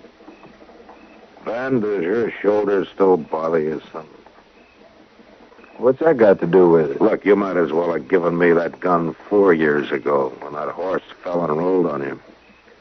Now, you get mixed up in something like this with that bad shoulder, and you'll be dead before you even get your gun clear of the leather. You must be out of your head. You think I want to meet Largo? You sure act like it. He's come after me. 12 years he's been looking. That's a lot of hate, Matt. And if I don't call him here in town, he'll come on out to the ranch. I got Edna and the kid to think of. All right, then think of him. Stay out of this and leave it to me. You think I wouldn't like to?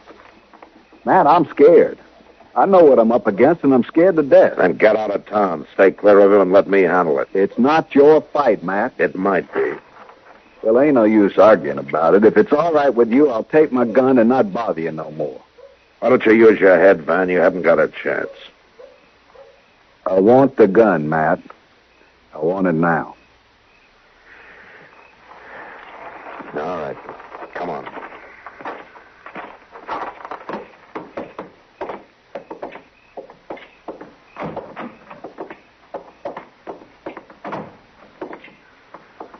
Chester? Yes, sir, Mr. Dillon? Get Van Tover's gun out of the safe, will you?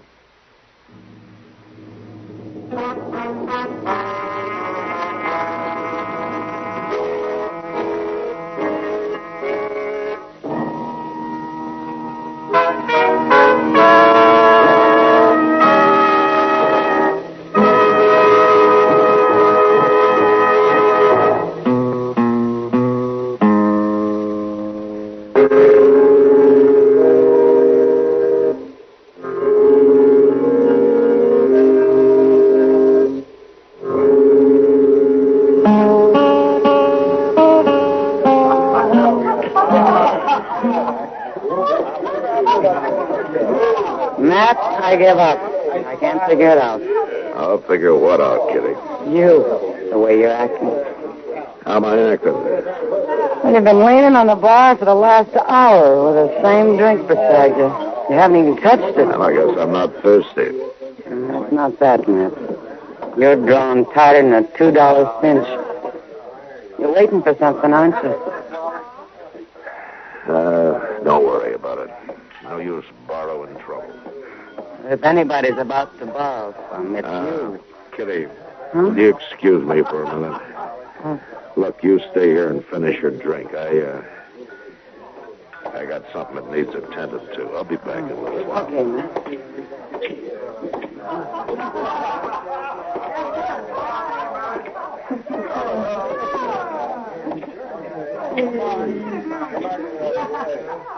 Is your name Largo Greeland?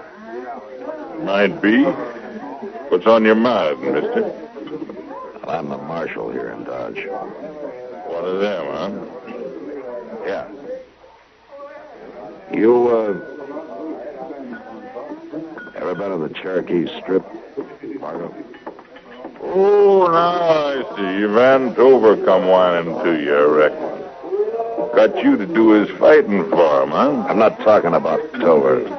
I'm talking about some wanted bulletins I've been looking over. Got your name and face on them. You don't say. One of them's for murder down on the Cherokee Strip. Man must have changed some. Spook's easier, for one thing. Hollers before he's hit. Forget about Van. That's kind of a hard thing to do, Marshal, when you've looked for a man 12 years and finally found him. Understand he's staked out over by the stock pens. Got cover at the side and behind. Sure looks like he ain't running no chances. But I can wait. Let him sweat some. He can't stay there forever. You're under arrest for murder, Largo. Now, I'd like to oblige you, Marshal. But I got other business in town. Not now, you haven't. Oh, I ain't gonna draw on you. More than likely, you got a man somewhere behind me. No, I ain't gonna draw on you.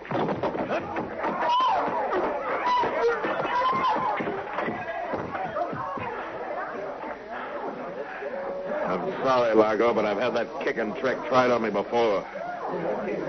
Now, get up on your feet. Now, come on, mister. We're going to jail.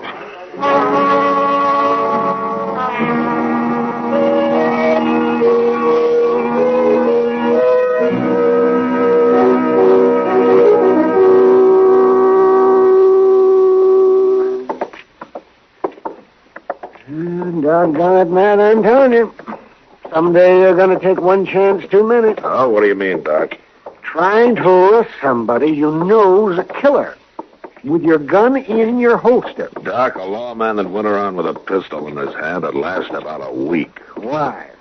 Because every outlaw in town would figure he had a right to ambush him. Marshal. Oh, you're in town kind of late, aren't you, Miss Tover? Marshal, where's Van? Oh, I don't know, around town somewhere, I guess. Now, Doc, you know Miss Tover, don't you? Oh, do I? Of course I know. Who do you think delivered that baby of hers? How are you, Edna? Marshal, who's Van going to fight? Fight? He's wearing a gun, the first time in 2 years. And he's in town looking for somebody. He wouldn't tell me anything, but I know. I can feel it when a man's mind's took up with killing. Easy now, Miss Tover. Whatever he might have been thinking, he can forget. And you can, too. There's nothing to worry about. That's easy to say. It happens to be true. The fellow he was worrying about's in jail. I guess Van doesn't know it yet. Are you telling me the truth, Marshal? Yes, I am. Now, why don't you get yourself back out to the ranch? That husband of yours is going to be tired and hungry when he finally rides in tonight. You're sure this man's in jail, Marshal? Yeah, he's there, all right. Well, of course he's there. Now, you head for home, young lady, before you really give Van something to worry about. Gallivanting around alone this time of night? All right, Doc, I will. Good night. And good night, Marshal. Good night, Miss Tover. Blame fool woman worrying over nothing. Yeah, that's right, Doc. The same as you were. Same as I was. Oh, you mean about you taking chances and all. Oh, that's different now. Mr. Dillon? That Chester. He can find more reasons to hoop and holler about stuff. Yeah, what's the matter, Chester? He jumped me right there in the cell. I fetched him some water so he could clean up when he come to, and he was just playing possum. Are you hurt? Well, no, I ain't hurt. That ain't what I'm trying to tell you, Mr. Dillon. Well, what is it then? He got away.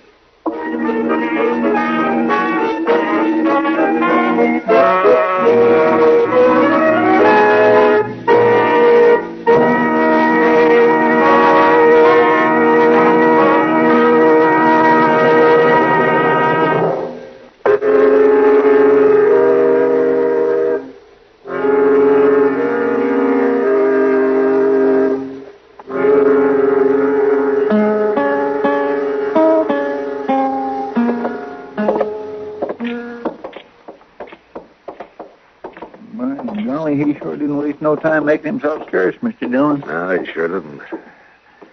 Doc, any sign of him around the railroad depot? No, not a whisper, man. Quiet as a tomb over there.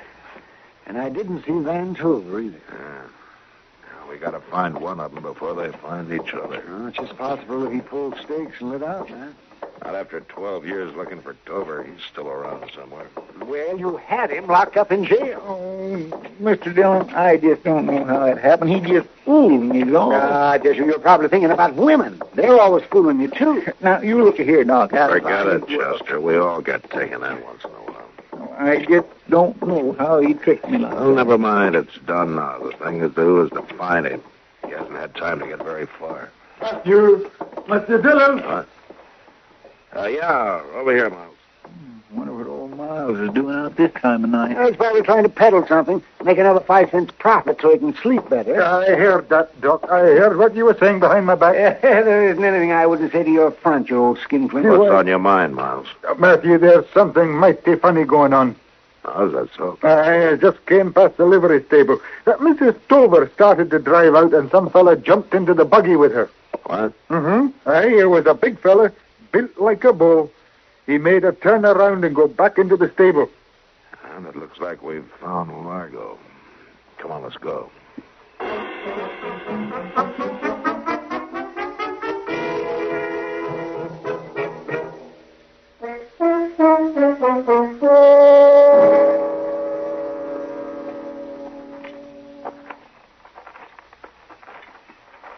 Ain't no sign of life. it, Mr. Dillon. There's no reason for him to advertise. Well, he might have left. It's been 5 minutes since I saw him. If you saw them at all, you've probably been nipping at that Scotch whiskey of yours. One of these days, Doc, you'll go too far.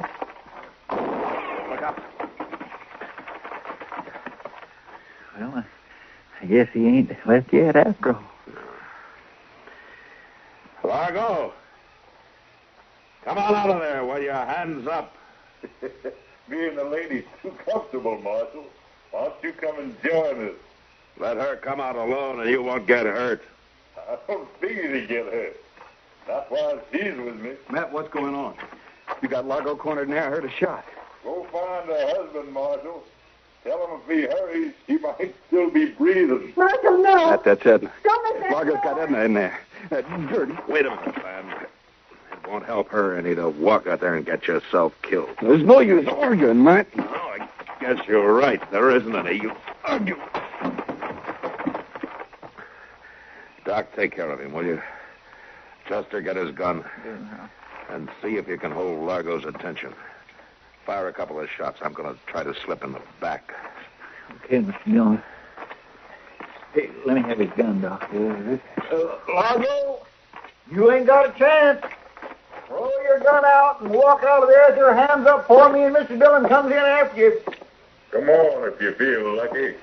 You think we don't mean business, Largo? That convince you any? You better be careful, boys.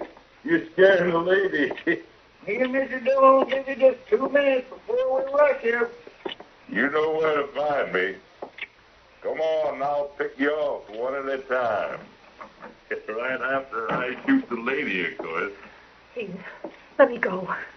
I don't know who you are, but... Shut up before you get me mad. Don't move, Largo. Marshal. Well, sneaked in the back way, like any ordinary polecat. Don't turn around, Largo. Just drop that gun. Sorry, Marshal. A man waits 12 years for something. It ain't easy for him to just give up and quit. You had all the chance you're going to get, Largo. You move that gun 1 inch toward Miss Tobin, and it's the last move you'll ever make. Has to be a last move sometime, Marshal. So I reckon it might as well be now.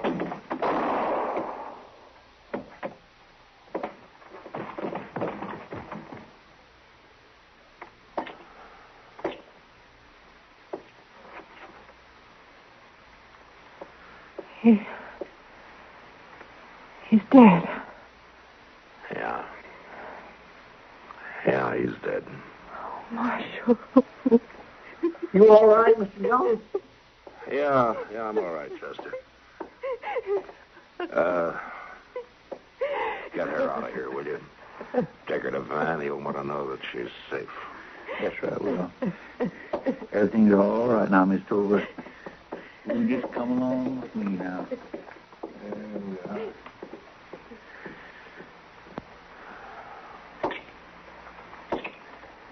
Hey, Doc.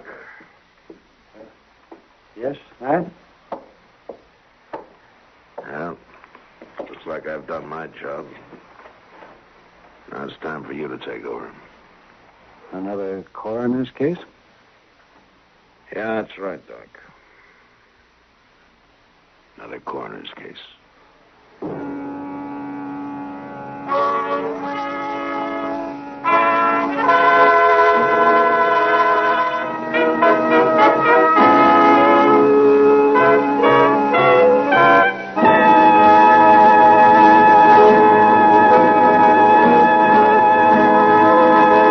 You know, there are many kinds of horses on the frontier. The spotted horse of the Indian, or Appaloosa. The cowboy's pony, which might be a Mustang or quarter horse, or even an occasional thoroughbred. But one thing's certain. Everyone rode, man, woman, or child. And next week, Dodge watches an Indian girl ride into town, half dead in her saddle. Gunsmoke, produced and directed by Norman McDonald, stars William Conrad as Matt Dillon, U.S. Marshal. story was specially written for Gunsmoke by Les Crutchfield, with editorial supervision by John Meston. The music was composed and conducted by Rex Corey. Sound patterns by Tom Hanley and Bill James. Featured in the cast were Harry Bartell, Gene Bates, Barney Phillips, and Ben Wright. Harley Bear is Chester, Howard McNear is Doc, and Georgia Ellis is Kitty. Our thanks to TV Radio Mirror and to you, our listening audience, for selecting Gunsmoke as the best Western program on radio for the third consecutive year. We are also pleased and proud to announce that William Conrad was selected as the best Western star. The results of this annual poll appear in the current issue of TV Radio Mirror. Join us again next week for another story on Gunsmoke. This is the CBS Radio Network.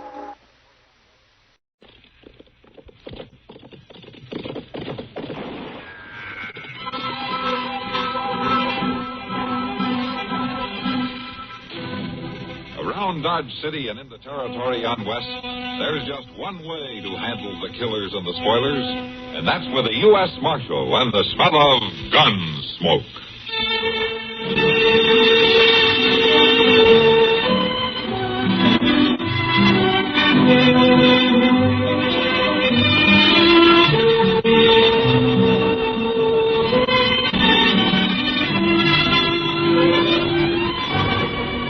Gunsmoke, starring William Conrad. The story of the violence that moved west with young America. And the story of a man who moved with it. I'm that man, Matt Dillon, United States Marshal. The first man they look for and the last they want to meet. It's a chancy job, and it makes a man watchful and a little lonely.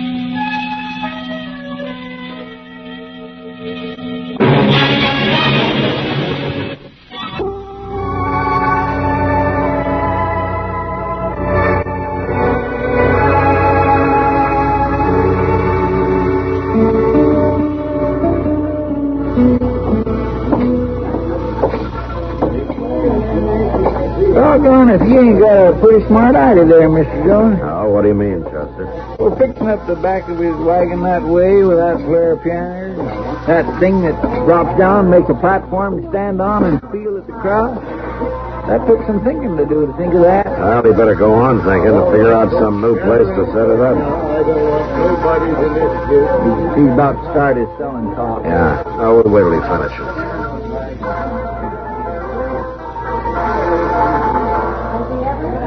Like that music, did you?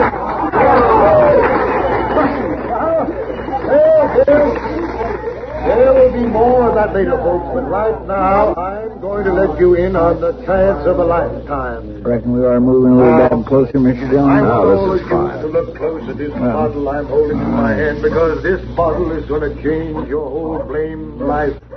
For every single one of you, you're asking me why. And I'm going to tell you why. I didn't hear nobody asking. Every one of these bottles is filled right up to the cork with old Dr. Walker's muscle, bone, blood, and nerve tonic. And if there's a man, a woman, or a child here that ain't ever heard of old Dr. Walker's muscle, bone, blood, and nerve tonic, let him speak right up now and display his ignorance. You heard of it, Chester? Well, Tonight, you good people of Dodge City, opportunity is yours. Because it is my privilege to introduce, for the first time on the frontier, this famous elixir. This bottled dram of radiant health. This magic blend of 27, mind you, 27 powerful drugs and herbs. Many of them taken from the magic medical secrets of ancient Greece and Egypt. He sure does get around up, don't he? Listen now. Tonight only to the first 20 of you who step up here, I will give the unheard of opportunity of buying a new life for the unbelievable and insignificant sum of only $1. $1 silver. Now, who'll be first?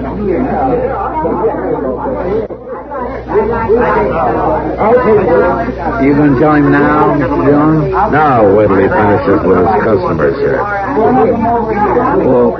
Mr. Dillon? Yeah.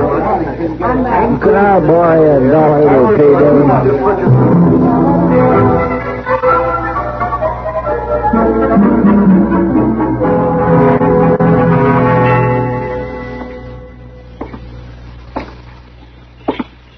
Howdy there. Just a minute, sir. I have to get you a bottle out of the wagon. No, I'm not a customer. My name's Dillon, Matt Dillon. I'm a U.S. Marshal here in Dodge. Oh, I see. Well, it's the law, Meg. Oh. My name is Hart Finney, Marshal. Meg, this is Marshal Dillon. This is my wife. Pleased to meet you, man. What do you want with us? Now, Meg. Marshal, I know how some of these Tomix people sell are. But this one of mine is different. I'll swear to that. Well, that's not quite what I mean. I had bad health, Marshal. That's why we had to leave Virginia and take up this kind of work. Live out in the open, the doctor said. And I'll tell you, I've been taking this tonic myself regularly. And it helps, too. I feel a dang sight better than I ever did. Well, I'm glad to hear that, Mr. And the price ain't out of line either. It costs me 60 cents a bottle cash laid down in Kansas City. And if that's wait just a minute, Mr. I'm not here because of this medicine you're selling. It's the spot that you picked selling on. This place? Mm-hmm. What's the matter with it? It's common-held land, ain't it? No, it belongs to a man named Grant Medford, a saloon keeper here in Dodge. But I asked a couple of people, and they said it was public. There's even a well on it, everybody. Well, I know.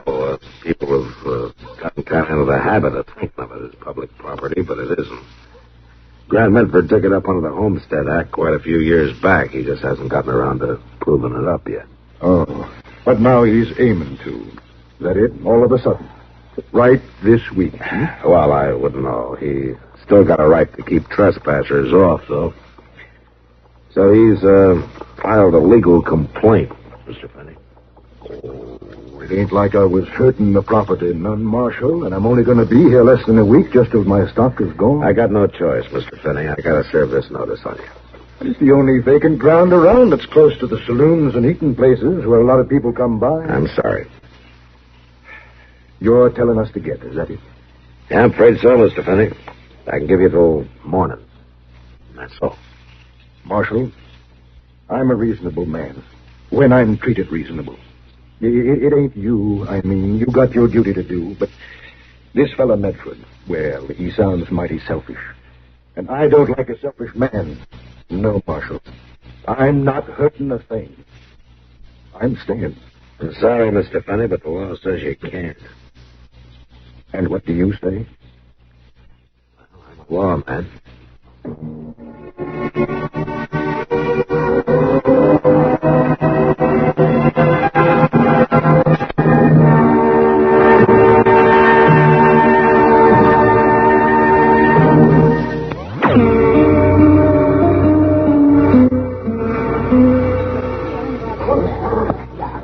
Let me have a refill of that rye whiskey there, Kitty.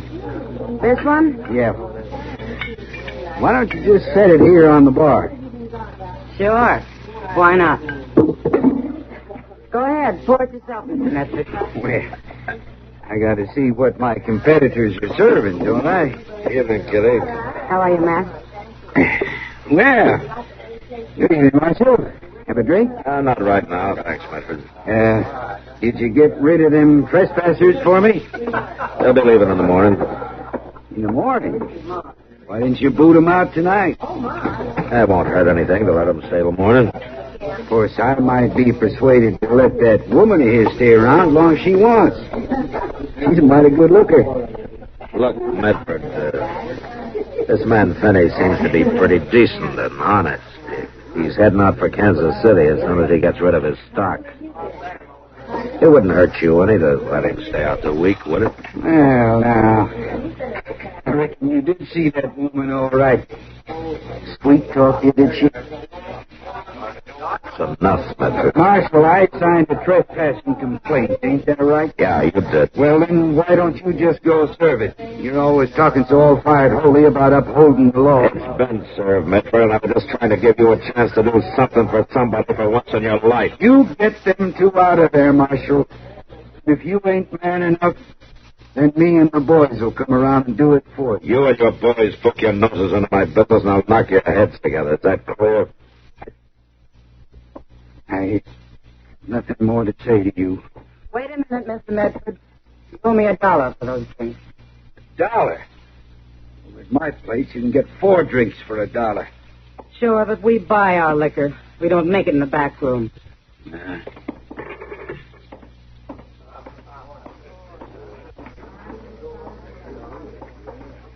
Well, now, Matt.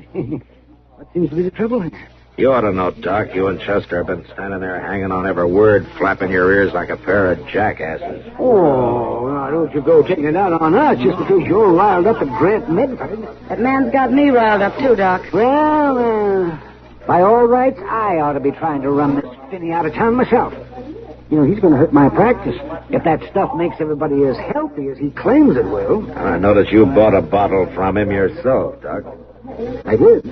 Oh, yes, of course. Yes. Well, like I was saying to Chester, I wanted to find out what was in it, you understand. See if it was harmful or not, that's all. Well, if you ask me, it ain't nothing harmful about it. I bought myself 2 pints of it. Oh, yes, you drink anything as long as they put it up in a bottle. But just the same, Doc, it's got a mighty pleasant taste to it. It ought to. It's 20% alcohol. See, man, Grant Medford's a cheap, crooked skinflint. And everybody in town knows it. Now then, why don't you just tear up that warrant and forget about it? I can't do that, Doc. The Finneys will have to pull out first thing in the morning.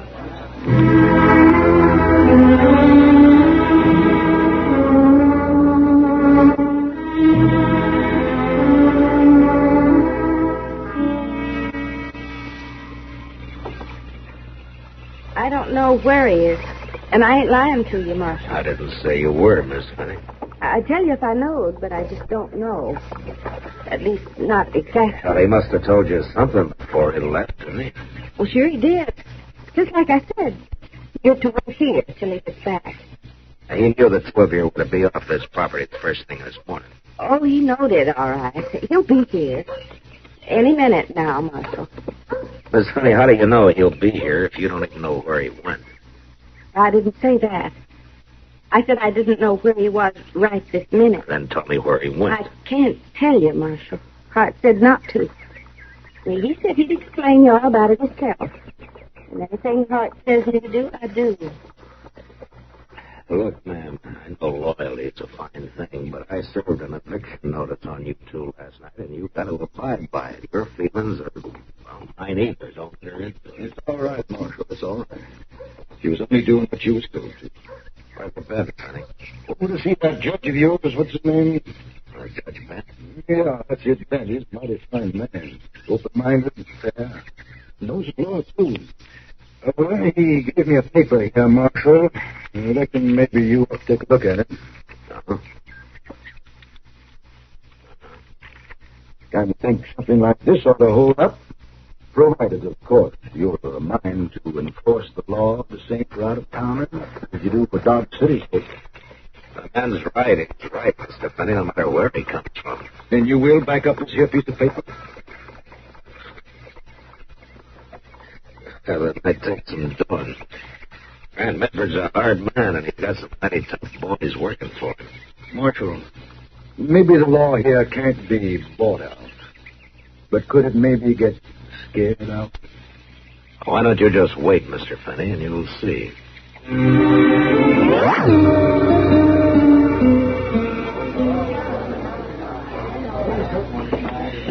No, I don't see none of Medford's boys in that crowd, Mr. Dillon. He'll bring him with him, Chester, whenever he gets himself All right, worked folks, up. quiet down now. I want your undivided attention, if you please. Now, in just a few short minutes, I'm going to open the doors of opportunity to one and all of you once again. And while you're waiting, my good wife, Meg, will put a new roll in the pianola. All right, Meg. Give the good folks a little tip.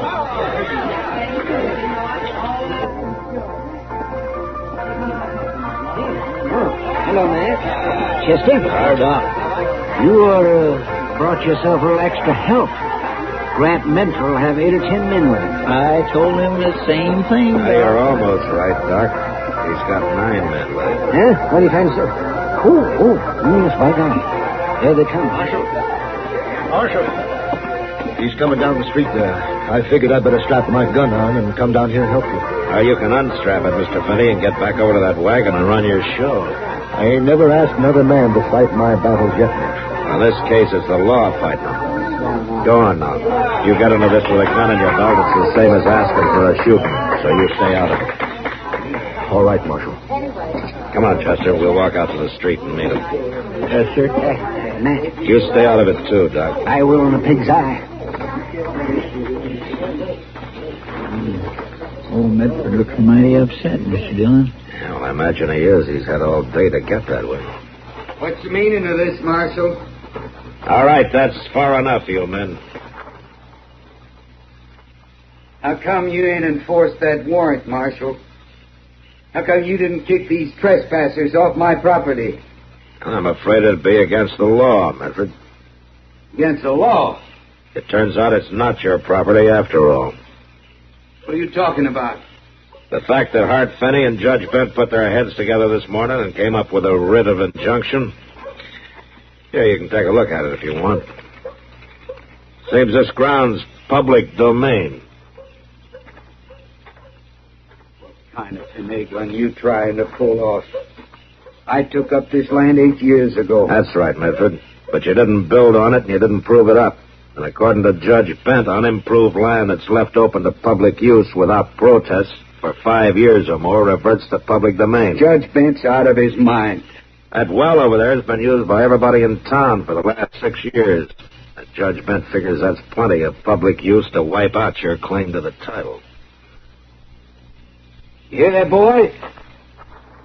Shyster Carnival Barker turns out to be a squatter. A low-down land grabber. Now, wait a minute, Medford. Finney hasn't grabbed anything. Now he's got the law stringing along with him. Boys, maybe. Or perhaps he got that pretty-faced wife of his to sweet-talk remarks. Now, I warned you about that once, Medford. All right, come on, get up. You're not hurt that bad. Sure, Marshal. I talk big, too. I was a gunslinger, talking to a businessman I knew couldn't begin to outdraw me. You got some kind of suggestion you want to make? Sure. Sure, you take off that gun. I'll break in two. Chester. Chester? First one of Medford's men that makes a move, blow a hole in him with that shotgun. Yes, sir, Mr. Dillon. Here, Doc. Oh, my gun belt with him. Sure will, Matt. All right, Mr. Medford. Start breaking. I'm ready. I've been waiting for a chance like this. Watch out for his spurs, Matt. That's it. You ain't broken anything yet with a handful of your own.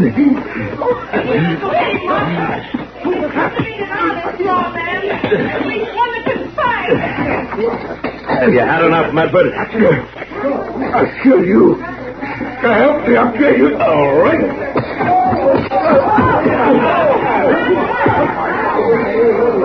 All right. All right.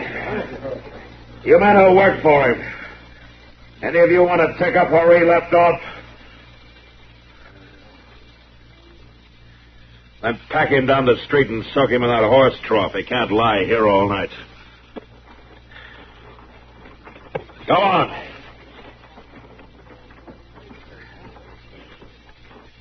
We're both mighty grateful to you, Marshal. Oh, forget it, Mr. Finney.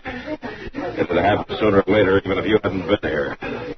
He's had it come for a long time. He certainly has, Matt, and you gave it to him. Good. You know, Mr. Finney, you better grab onto this crowd and sell them some tonic before they start drifting away. My golly, you're right. Thanks again, Marshal. All right, folks. Gathering close now. Here's a big chance you've all been waiting for. Move up. Move up just a little closer. Well, looks like Dodge has got itself a new municipal park, doesn't it? Yeah. Looks like we're going to be civilized around here before you know it, Mr. Jones. We sure are, Chester. Excuse me, boys. I got to get me some more of that stuff. You're still testing it, Doc? Well, of course. What else would I be doing? Hey, tell me something, will you? Tell you what? You sure that stuff's only 20% alcohol?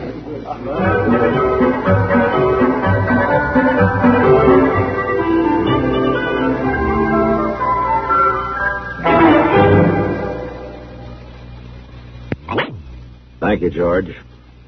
You know, it was just 5 years ago this month that Matt Dillon, Chester, Kitty, and Doc first walked along the plaza in Dodge City, Kansas.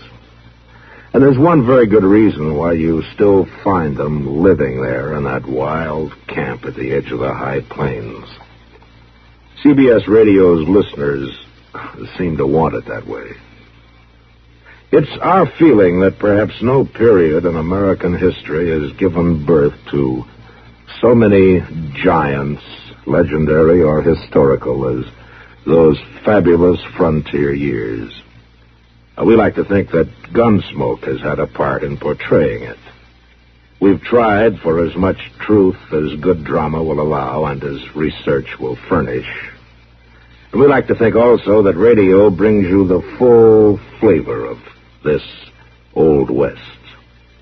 Matt Dillon's little asides to Chester Proudfoot can conjure up vivid pictures of, the Kansas plains, the sod huts, the great herds of Texas cattle, the heat, the mud, the buffalo skinners, and the lonely ranging bands of Indians, all of which have long since vanished from the American scene. So, on this, our 5th anniversary, may we sincerely thank you for your interest, which, after all, made the whole thing possible. Gunsmoke, produced and directed by Norman McDonald, stars William Conrad as Matt Dillon, U.S. Marshal. The story was specially written for Gunsmoke by Les Crutchfield, with editorial supervision by John Meston. The Gunsmoke theme was composed by Rex Corey. Sound patterns by Tom Hanley and Bill James. Featured in the cast were John Daner, Vic Perrin, and Virginia Gregg. Harley Bear is Chester, Howard McNear is Doc, and Georgia Ellis is Kitty. William Conrad, co-starring with Academy Award winner Anthony Quinn, may soon be seen in his own production of The Ride Back for the Associates and Aldrich, a United Artists release. Join us again next week for another story on Gunsmoke.